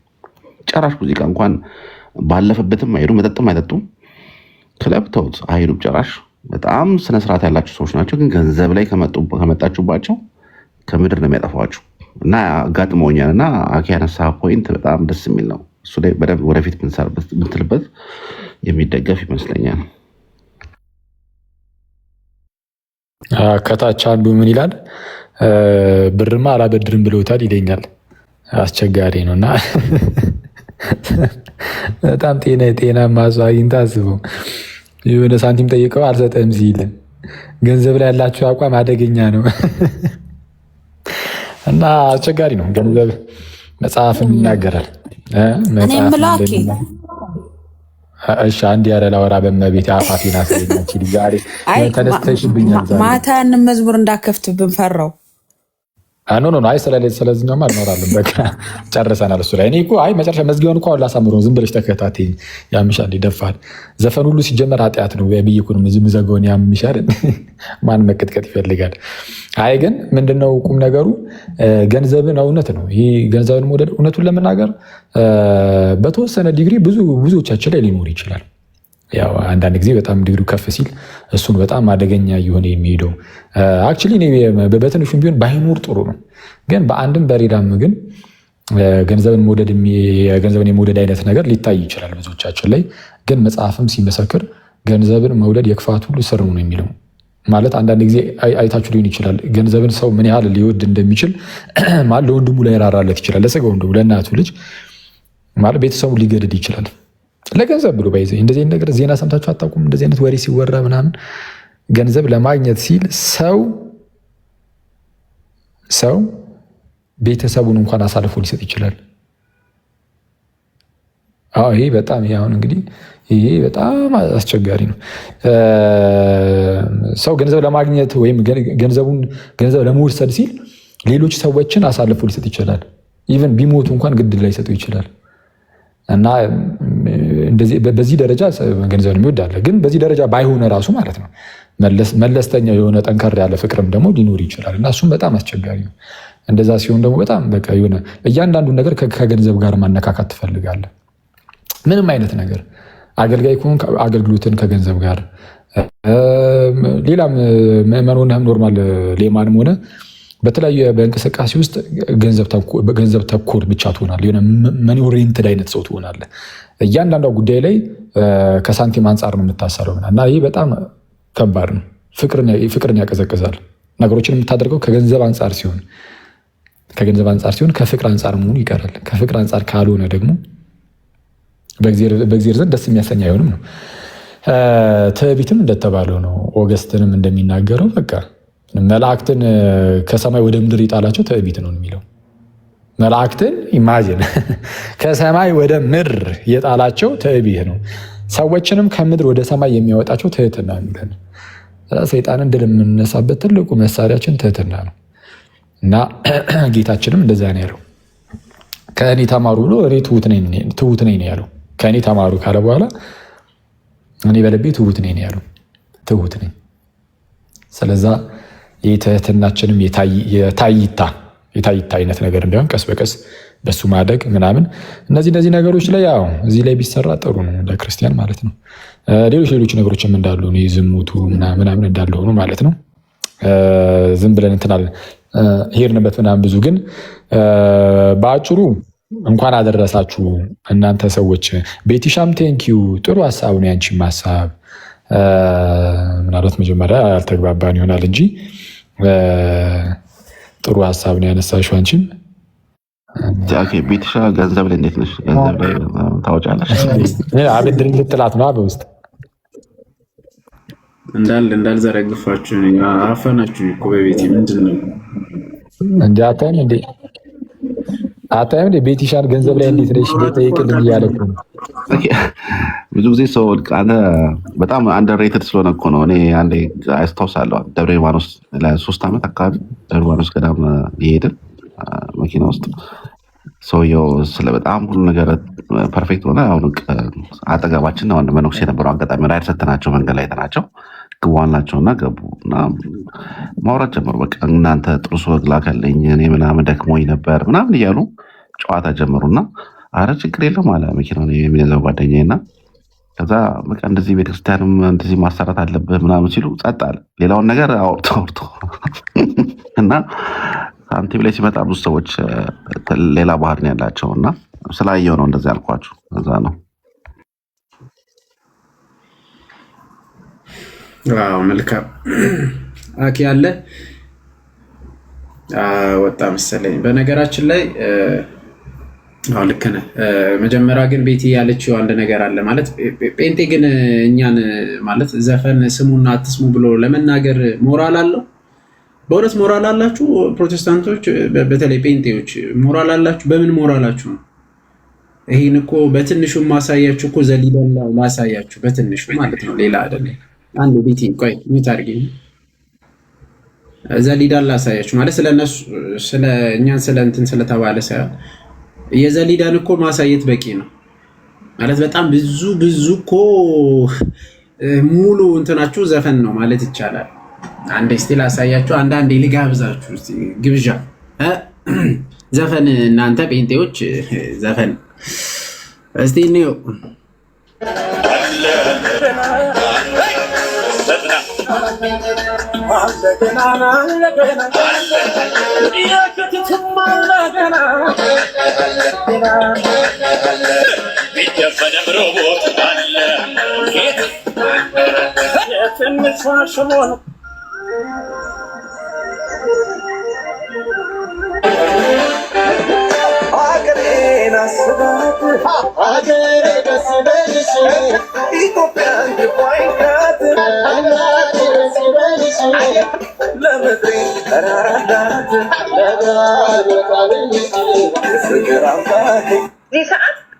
ኢየሱስ የመጣ ከሰማያት ለኛል ሊያድነን እንጂ ሊያጠፋን አይደለም። ዘፈን አልከው መዝሙራችንን ጅላጅል ጅላንፎ ኢየሱስ የመጣ ከሰማያት ይወዳል እንጂ መች ይሸነፋል።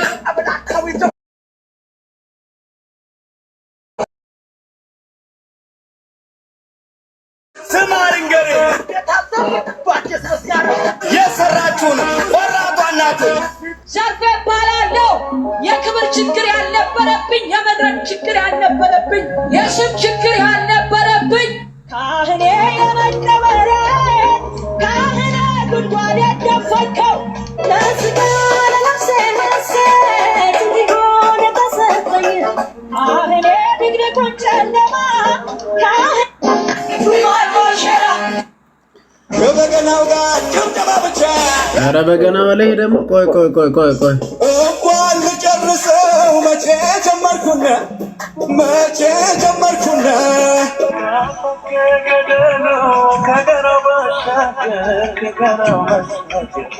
የአምላኬ ግርማው አያልቅም ቢወራ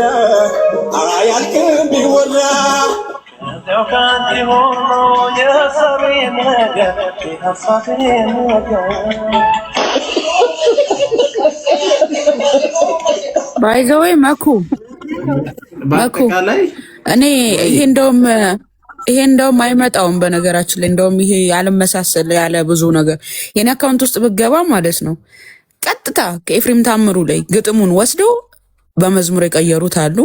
ቀጥታ ከቴዲ ላይ ወስደው ግጥሙን በመዝሙር ለኢየሱስ ሲቀይሩት ማለት ለምሳሌ ለሴት የተዘፈነው ለኢየሱስ በመዝሙር ሲያቀርበው ማለት ነው። ገብቷችኋል? እንደውም የኔ አካውንት ላይ ገብታችሁ ብታዩት ያ ነው ቁጭ ያደረገው ማለት ነውና ሁለቱም በነገራችን የሙስሊሞችም አሁን አንዱ ስለዚህ ተነስቶ እንኳን ሙስሊም አደረገኝ ምናምን እያለ ነበረ እና ከስር እኔ የሙስሊምም ቀጥታ ከእንትን የተወሰደ አለ ማለት ምንም እንዲህ ሳይል ማለት ነው ከነዘፈኑ ለመሐመድ የተዘፈነበት ማለት ነው። የሙስሊምም የጴንጤዎችም እንደዛ ነው። በቃ ከዘፈን ቀጥታ የሚወሰድ አሁን የቴዲም ጠብቁ። በነገራችን ላይ በቅርብ ጊዜ የቴዲም የሆነ ተቀይሮ ጀስት ኢየሱስ ብቻ መሀል ላይ ግባ እንጂ አዘይንድ ዘፈን መዝሙር ብሎ ማውጣታቸው አይቀርም። አሁን በምን ማለት እኛን ለመናገር እንኳ ወደ መዝሙራችሁ ራሱ ዘፈን አይደለም ወይ? ዘፈን በቃ ኮምፕሊትሊ ዘፈን ነው እያየን ያለን እና በዚህ እንትን ማሸማቀቅ አይደለም እንትን ማድረግ አትችሉ። ክርስቲያንን መናገር አትችሉ። አጠቃላይ ግን ከቀድሙ እንደተነገረው ሐኪም ነግሯቸዋል። ዘፈን በራሱ ኃጢአት ሆኖ ሳይሆን ዘፈን የኃጢአትን መንገድ ወይም ደግሞ መጨረሻው ወዴት ያስኬዳል የሚለው ይሄንን ማወቅ አለብን። ስለዚህ ዓለምን የሚያስወድድ ከሆነ መተው ነው፣ በቃ መተው። እኛ ከዛ አንጻር ነው የምናየው፣ መተው ነው። ይሄው በቃ ዘፈን አላዳምጥም፣ መጠጥ አልጠጣም። ይሄው መጠጥም ወደ ኃጢአት ወደ ስካር ነው፣ ስካር መጨረሻው ዝሙት ነው። ስለዚህ መተው ነው፣ በቃ እተዋለሁ ማለት ነው። ስለዚህ ዓላማችን ክርስቲያኖች ወደ ክርስቶስ ማደግ ነው። ቴዎሲስ ነው የኛ መጨረሻ ግባችን፣ ቴዎሲስ ነው፣ ክርስቶስን መምሰል ነው እንጂ የሆነ በቃ ኃጢአት ነው እንደዛ ምናምን ተብሎ አይደለም። እሺ እንደዛ ተብሎ አይደለም። የኃጢአት መንገድ የሆኑት ነገሮችን ከጅምሮ መቋጨት ከቻል ማድረግ አለብን። ካልቻል ቀስ በቀስ መውጣት አለብን ከዛ አይነት ነገር እንጂ የሆነ ሁሉ ዜማ ሁሉ ኃጢአት ነው ብላችሁ እንትን አታድርጉ አይደለም። እና አክቹዋሊ ከዛ ይልቅ ግን እኔ ምን ማሰብ ያለባችሁ ይመስለኛል፣ በጅምላ የምናደርገው ነገሮች በጅምላ የሚደረግ ነገር ብዙ ጊዜ ኃጢአት አይመስለን። ከቻላችሁ ከዘረኝነት ውጡ። የዘረኝነት የትኛውም ሰው አስተሳሰብ የዘረኝነትን በውስጡ አስቀምጦ በእውነት ወደ ጌታ ስጋና ደም እቀርባለሁ ማለት በጣም ከባድ ነው። የእውነቴን ነው የምላቸው። ከባዱ እግዚአብሔር የሚጠላው ይህንን ነው፣ ዘረኝነት ነው። እና በጅምላ ሲደረግ የሆነ እንትን ይመስለናል አይደል? በጅምላ ሲደረግ በጅምላ አንዱ አንዱን ሲጠላ ኖርማል ነው የሚመስለው። እንዳይመስለን፣ ትልቁ እሱ ነው እግዚአብሔር የሚጠላ። በወንድማማቾች መካከል ጠብን የሚዘራ አይደል? ከስድስቱ ሁሉ ዘርዝሮ እግዚአብሔር ይሄን ይጠላል።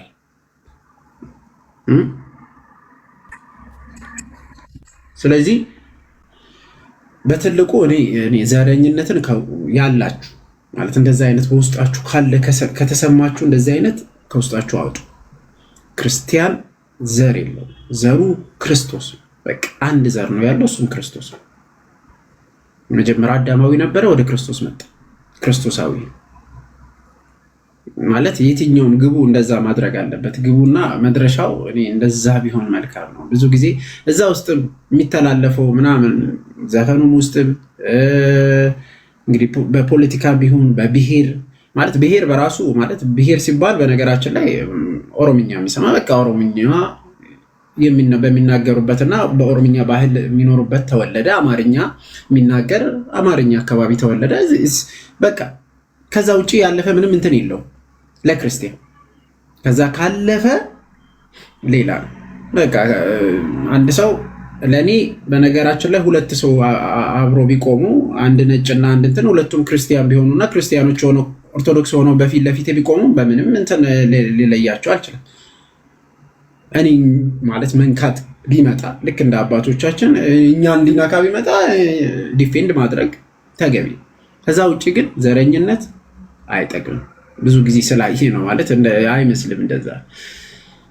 እና ቅድምም ነግራችኋለሁ፣ ዘፈንም በራሱ ኃጢአት ሆኖ ሳይሆን የኃጢአት መንገድ ነው እና ከእግዚአብሔር ሊያስወጣን ይችላልና መተው በጣም ተገቢ። መጠጥም ልክ እንደዛ፣ ገንዘብን መውደድም ልክ እንደዛ። በቃ ወደ ዝሙትም ወደ ጥፋት ሊወስደን ይችላል። ስለዚህ መተው ብንችል ማለት ግራጁዋሊ ነው። ደግሞ በአንዴ መተው የሚባል ነገር የለም።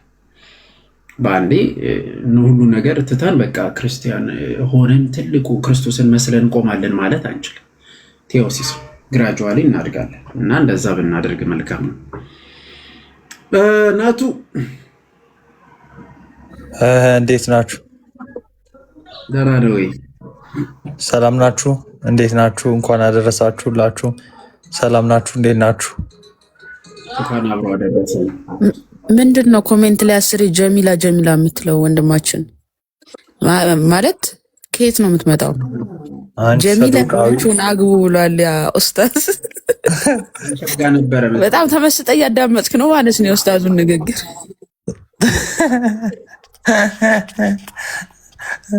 እኔ እኮ በነገር የሚቀበለኝ ሰው እኮ አይጠፋም። እንዴት ናችሁ? ምን ላይ ናችሁ? ምንድን ነው በጌታ ቀን ደግሞ ምን ጀመራችሁ? ስለ ትዳር እያወራን ነው። አንተ ተወኝ። በጅምላ ነው ታዲያ? ጅምላ ምናምን ያልከው ስለ ትዳር ነው? እሱም ያካትታል። በጅምላ ጋብቻ አለ እንዴ? ምንድን ነው? አግባ። ለማንኛውም ናቱ በባሌም በቦሌ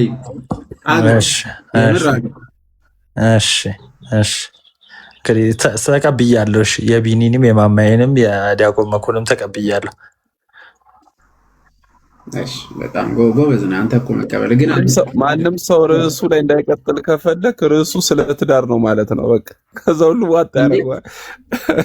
ታዲያ ስለ ትዳር አልቀጥልልህም እንዴ ፓፓ? ትልቁ ላይ አድርገውና ና የሰርግ ፎቶን አሳየኝ ና። ሚዩቱን ዘጋው እኮ ናት ወዲያው። እንዲያው ናቱ ይሻልከንና እሺ ብሎ እምቢ የሚል ልጅ ማለት እሺ ብሎ እምቢ የሚል አይነት ልጅ ነህ ወይስ ደግሞ እምቢ ብሎ እሺ የሚል ልጅ ነህ? መጽሐፍ ቅዱስ ውስጥ የተጠቀሰ እምቢ ብሎ እምቢ የሚል ልጅ እምቢ ብሎ እምቢ። አሁንማ እሺ ነው ያልከን እኮ። ምን ሰው ይምታታ ነው እንዴ አላማ? አንተ እንዲ ብቻ አግባናት ሻይ ያው አውቀናል ምናምን በቅርብ ያው ሽምግልና እንደምትልክ በጣም ግን ማለት ኧረ አንተ ስርዓትን ያዝ እንዴ! የሽምግልና ነው የምታወራው እንዴ? ነው ያስወርዱት። ኧረ እንዴ! እኔ ግን በጣም የሚገርምህ ማለት ነው የብዙዎችን ሰርግ በልቻለሁ መሰለኝ።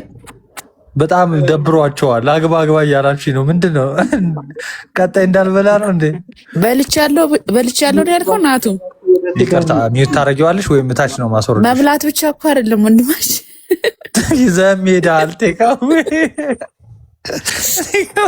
ቴካዊ ይዘም ሄዳል እና ይሁን እስቲ ብቻ ጸሎት አርጉ። ቀጣይ የትዳር ህይወት እንዴት ምን እንደሚመስል እንደ ትምህርት ብትነግረን ደስ ይለናል። ኧረ ደህና ዋሉ። እኔ ሰላም ልበላችሁ ብዬ ነው የገባሁት። የምን ትዳር ብሎ ሊያስጨንቁኝ ነው እንዴ? በጌታ እና ሄኒ አግባ እኔ ነው የተባልኩት እኮ። የሄኒ መውረድ ምን ይባላል? እና እንዴት ነው ሰንበት? እንዴት እያለፈ ነው? እንዴት ነው አመት በዓል ሳምንቱ እንዴት ታለፈ? እግዚአብሔር ይመስገን እኛ ጋር ደህና ነው፣ ሁሉ ሰላም ነው። እዝድሮስ ሰላም በለን። ኤሲ ደህና ነው ወይ? ኤሲ ምርጥ ሰው አለ። እሱ እሱ የወጣ መስሎኝ ነበር። እንዴት ናችሁ? ደህና ናችሁ ወይ? ሰላም በለን። እንዴት ነው ዳቆም ለኩ ማማይ ኒቆስታታን ቤቲ ናቱ እንዴት ናችሁ? መስገን አምላክ። ታች ያሉስ ይተው እነሱ እኔ አላልኩም። ጠረጴዛው ዙሪያ ስላለን እኛ ለዚያ ታችም ያላችሁ በላይም ያላችሁ እንዴት ናችሁ? ጠረጴዛ ስትል ደስ ትዝ አለኝ። እንትኑ እኮ ቀረ ልመት ሰምተሃል? ሰማያዊው አልፈቀደም ታውቃለህ? ሰማይ አልፈቀደም አልተደሰተም ተባለ እኮ ስለ ነጩ ዙፋን ተብሎ። የነጩ መንበር አምላክ አልፈቀደም ታውቃለህ? ስለዚህ ዝም ማለት እንዲያው ምልክት ከሆናችሁማ ማለት ሪል ምልክት ብሎ ይሄንን ከተቀበሉ እውነትም ወደ ጌታ ቤተክርስቲያን መምጣት አለባቸው። ማለት ይሄንን በቃ እውነት ምልክት ነው። እግዚአብሔር ይህንን አድርጓል። 3 አክሲደንት ደርሶብናል፣ በቃ በዚህ ምክንያት አቆምን ካሉና እግዚአብሔር ይህንን አልወደደም ካሉ እቺ እውነተኛ ጌታ ቤተክርስቲያን ነች ማለት ነው። እንደዚህ ካመኑ ምልክቱ ካመኑ መቀበል አለባቸው ማለት ነው። እውነተኛ ጌታ ቤተክርስቲያን መሆኗንም ጭምር ወደዚች ቤተክርስቲያን እንዲቀላቀሉ ጥሪ እናቀርባለን ለነዴፍ ማለት ነው። እንግዲህ እግዚአብሔር እንደማይተውም እንደ ምልክት ከተቀበሉ እኔ እንግዲህ አይመስለኝም ሳስበው። ያ ሌላ አሁን ርዕሱ እንዳይመጣ ነው እንጂ አብዛኛው እንትን ነው ይሄ ላይክ ጥራዝ ነጠቅነት ካልሆነ በቀር በትክክል የተጠኑ ነገሮች ናቸው ብዬ አላስብም። አንዳንዶቹ የቀረቡት ነገሮች ማለት ነው እንደ እንትን ይሄ ላይክ እንደ ማስረጃ ምናምን የመጡት ነገሮች ምናምን ከዛም አልፎ ከእንትን ይልቅ ይሄ ከምንድነው የሚባለው ላይክ ይሄ እንትን ይሄ ጥላቻ ንግግሮች ምናምን ናቸው አንዳንዶቹ ላይክ። ምክንያቱም ለምሳሌ እኔ የነጩን መንበር ወይም የእስክንድሪያውን መንበር ከተቃወምክ ኦብቪየስሊ ወደ ኢትዮጵያ የእስክንድሪያው መንበር እዛው እና ቅዱስ አትናቴዎስ ትክክለኛ አፖስቶሊክ ሰሰሽን ከሌላቸው እንደው የሜዲቫል ሴንቸሪ ላይ ሙስሊም ጳጳሳት ተልከው እንዲህ ተብለው ምናምን ማለትም አያስፈልግም። ምክንያቱም በቃ አለቀ እዛው ላይ። የእስክንድሪያው መንበር አፖስቶሊክ ሰሰሽን ከሌለው እኛም አይኖረንም። መላው የአፍሪካ ቤተክርስቲያን አሁን ላይ ባለነው ሳይሆን በሜዲቫሉም ታይም ጊዜ የአሌክዛንድሪያው ፖፕ የመላው አፍሪካ፣ የኢትዮጵያ፣ የኑቢያ፣ የሊቢያ አብያተ ክርስቲያናት ሁሉ አባትና የበላይ ጠባቂ ስለሆነ እነዚህ ሁሉ አብያተ ክርስቲያናትም አሁን ላይ ስለሌሉ ግን ቢኖሩ አፖስቶሊክ ሰሰሽን ያው የላቸውም እንደማለት ነው። ስለዚህ እስክንድሪያ መንበር ያን ማፍረስ በቂ ነው። ወደ ኢትዮጵያ ይሄ እንትን ተልከው በደርግ ጊዜ እንትን ተሾመው በኢህአዴግ ጊዜ እንትና አቡነ ጳውሎስ ተሾሙ ምንም አይጠቅምም። ያ እንደው ይሄ ዲፕ ወደ ሌላ እንትን ላይክ ወደ ጥላቻ ካልተሄደ በስተቀር ማለት ነውና ብቻ እንደዛ ነው። ወደ ሌላ ርዕስ አስገባዋችሁ። ስለ ዘፈን እያወራችሁ ነው። ይሄ ይሻላል ያኛውን ይጠቅማል ብለህ ነው። ብቻ ዞሮ ዞሮ በነገራችን ላይ አፖስቶሊክ ሰክሴሽን ላይ ኢትዮጵያን ማናገር እንኳን መናገር አይደለም እንትን ማድረግ አይችሉም፣ ጭራሽ ማለት ነው። ጭራሽ አይችሉም። አፖስቶሊክ ሰክሴሽን ላይ የጌታ ቤተክርስቲያን እንዴት እናገሯታል? እብር ራሱ ያኔ ሲነሳ የነበረው ኢሲስ እንዲያውም ተቋርጦ ነበረ። አትናቴዎስ ላይ ተነስቶ አልነበረ? አትናቴዎስ ጊዜ የነበረው እንግዲህ ዩሳቢዮስ ሶማሶታ እሱ በጣም ሲሰራ ነበረ። በቃ እየሾመ ነበረ እየሄደ ማለት እንግዲህ ቀጥታ ከአትናቴዎስ ጎን የነበረ ሰው ነው፣ ጳጳስ ነው። እንዲያው ወታደር መስሎ ድቁናንም እየሾመ ነበረ፣ ክህነትንም እየሾመ ነበረ፣ እየዞረ ማለት ነው። ወታደር መስሎ በዛ ልክ ሲሰራ ነበረ። አንድም ጊዜ አፖስቶሊክ ሰክሴሽን ወይም ደግሞ ክህነቱ የተቋረጠበት ጊዜም የለም።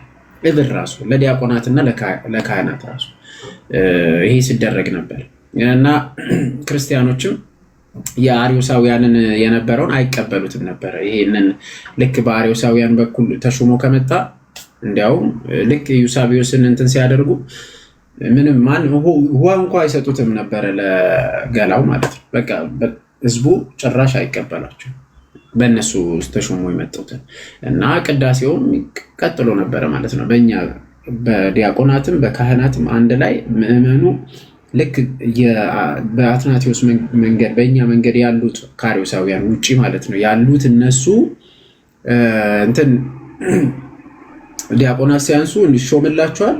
ቅዳሴው ቀጥል ነበረ። ቅዳሴውም ቀጥሏል፣ ትምህርቱም ቀጥሏል። ትምህርትም አልተቋረጠም። ለምን ከተባለ እያንዳንዱ መልእክታትን ፌስታል ሌተር በነገራችን ላይ አሁን ላይ እነሱ የሚናገሩት 66 መጽሐፍን ነው የምንቀበለው ምናምን ብለው የሚናገሩት ትምህርቱ ያኔ አትናቴዎስ ሲያስተምር የነበረ ነው።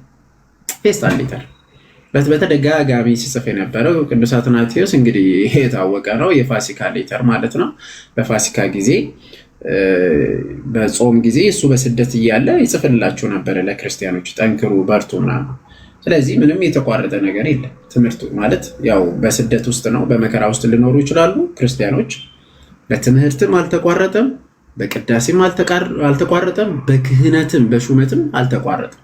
ስለዚህ አንድም የቤተ ክርስቲያናችንን ማለትም አፖስቶሊክ ሰክሴሽንን ትምህርት አንስታችሁ ቤተ ክርስቲያንን መተቸት አትችሉ፣ አይቻልም። በቃ እናንተ ደግሞ አይ በቃ ልንተች ነበረ፣ ግን ደግሞ ከሰማይ ምልክት ታየን፣ 3 ጊዜ አክሲደንት ደረሰብን አልከን። እንግዲህ 3 ቀን ልንገባ ነበረ፣ 3ቱም ቀን አክሲደንት አመጣብን። ስለዚህ እግዚአብሔር ደስ አላለውም፣ ሰማይ ደስ አላለውም አለ ዴቭ ማለት ነው። እና እንደዛ ካልክማ ያው እኔ አሁን አጋጣሚም ሊሆን ይችላል ዊዶን ነው እሱን እንትን አይደለም፣ ግን እንደዛ አሜን ብለህ ከተቀበልክ እግዚአብሔር ደስ አላለውም ብለህ ካመንክማ የጌታ ቤተክርስቲያን መሆኗን ይሄው በምልክትም እየተነገረ ነው። ተቀበል፣ በቃ መቀበል አለብህ። የጌታ ቤተክርስቲያን ይሄው እግዚአብሔር ከሰማይ እያሳየ ከሆነ ይህን ነገር እየተቸ ካለ እንደ ፈርዖን አንተን እንትን እያደረገ ከሆነ ካለበት ትተህ መውጣት ነው። አይ አልወጣም ብለህ እዛ ከምትሆን ከሆነ ደግሞ እንደ ፈርዖን ትቀራለህ ማለት ነው። በባህር ውስጥ ተምጠ ለሁሉም ለፕሮቴስታንቶችም ለሌሎችም ጭምር የጌታ ቤተክርስቲያንን በአንድም በሌላ እንዳትተቿት፣ ልተቿትም አትችሉ። በቃ በተለይ በትምህርቷ በአስተምሮቷ ይቻላል፣ በአስተምሮ ማንም ሊተች አይችልም። እና ለማንኛውም እንኳን አደረሳችሁ በድጋሚ ለዳግም ትንሣኤ። ጌታ ኢየሱስ ክርስቶስ ለሐዋርያት በድጋሚ የተገለጠበት ቶማስ አምላኬ ጌታዬ ብሎ የመሰከረበት ዕለት ናት እቺ የምናስባት። ቶማስ መስክሯል አይደል? አምላኬ ነህ ጌታዬ ነህ ብሎ መሰከረ። አንተ ሳይተን ያመንከው ሳያዩ የሚያምኑ ብፁዓን ናቸው ተብሎ የተነገረልን ለእኛም እኛ የምናምነው አይተን ሳይሆን ሳናይ ተነግሮን እምነት ከመስማት ነው። ስለዚህ እኛ ደግሞ በእምነት ክርስቶስን አይተን የምናምን ብፁዓን ነን ተብሏል። ጌታ ኢየሱስ ክርስቶስ እንግዲህ ሁላችንም ለስጋውና ለደሙ ያብቃን፣ ያበርታን፣ ያጽናን። ከዓለማዊነት ይልቅ ወደ ጌታ እንድናደላ ማለት ወደ ክርስቶስ መምሰል። በቃ የሆነ ነገር ላይ ይሄ ዘፈን ኃጢአት ነው ኃጢአት አይደለም፣ እሱ ላይ አይደለም። ዘፈን ኃጢአት ቢሆን ባይሆን ለእኛ ጉዳያችን አይደለም። ለክርስቲያን ርዕሱ አይደለም። ሆነ አልሆነ አይደለም፣ ርዕሱ አይደለም። በቃ ለክርስቲያን መሆን ያለበት ክርስቶስን መምሰል፣ ጌታን መምሰል፣ ጌታ የሄደበትን መንገድ መሄድ ነው። መጠጥ ኃጢአት ነው አይደለም፣ ይሄ እሽዋችን አይደለም። እና ለክርስቲያን ባይጠጣ መልካም ነው። ቢጠጣስ ኃጢአት ነው አይደለም። ግን ከሰከረ ወደ ኃጢአት ነው መንገድ፣ ወደ ጥፋት ነው። ስለዚህ ከጅምሩ ቢጠነቀቅ የተሻለ ክርስቲያን ሲሆን ማለት ነው። ወደ ክርስቶስ እያደገ ሲሄድ ያንን እየተወ ይሄዳል። ስለዚህ አንድን ግን ክርስቲያን እንዲያደረገ ብላችሁ ማለት ዝም ብላችሁ መዝለፍ የለባችሁ። እንደዚህ አትዝለፉ። የራሳችሁን ጉድፍ ይዛችሁ ሌላን እንትን አታደርጉ። ድካም ውስጥ ያለውን የሚጾም የማይጾም አለ አይደል? የሚጾም ቢኖር የማይጾምን እንዳይተቸው ይላል ቅዱስ ጳውሎስ። ለምን? ወደሚጾም እንዲያድግ ማለት እንዲጾም እንዲበረታ እንዲያድግ እንጂ እንዲያው ተችቶ ምናምን ነው። ምንም እንትን አይደለም። ግን ቤተክርስቲያን ምን ታስተምራለች የሚለውን ትምህርታችን መያዝ አለብን። በቃ ቤተክርስቲያን የምታስተምረው ሰውን ወደ ድህነት ማምጣት፣ ዓለምን ከመውደድ ማውጣት፣ ዓለምና በዓለም ውስጥ ያለው ጠፊ መሆኑ እንዲረዳና እንዲገነዘብ ማድረግ ነው። ሊያጠፋ የሚችል ከሆነ ቡናም ሱስ ሆኖብህ ከጾም የሚያግድና ከእግዚአብሔር ማለት እግዚአብሔር ነገሮች የሚያስወጣ ከሆነ ብትተውም ምንም ችግር የለም። ብትጠጣ ኃጢአት ነው። ቡና ኃጢአት አይደል? ጠጣ አልጠጣ እስ ነው። መጠጥም ልክ እንደዛ፣ ዘፈንም ልክ እንደዛ። እነዚህ ሁሉ ማለት ነው። ሐሜትማ ትልቁ ነገር ነው። ከሐሜት ራስን ከመጠበቅ እንግዲህ ትልቁ ኃጢአት አይደለ? ሐሜት በተደጋጋሚ ይነገራል። ሐሜት በነገራችን ላይ በራሱ ሐሜት ስለሰው መናገር በክፋት ማለት ነው። ያው ምንድን ነው የሚሆነው? ፍቅርን ማጣት ነው። ፍቅርን ማጣት ደግሞ እግዚአብሔርን ማጣት ነው። ስለዚህ ጥንቃቄ ይደረግ። ከዚህ የተነሳ በጣም ብዙ ነገሮች ማንሳት የሚቻላል እና እንዲያው ብንገናዘብ መልካም ነው እና ሰላም ሁኑ።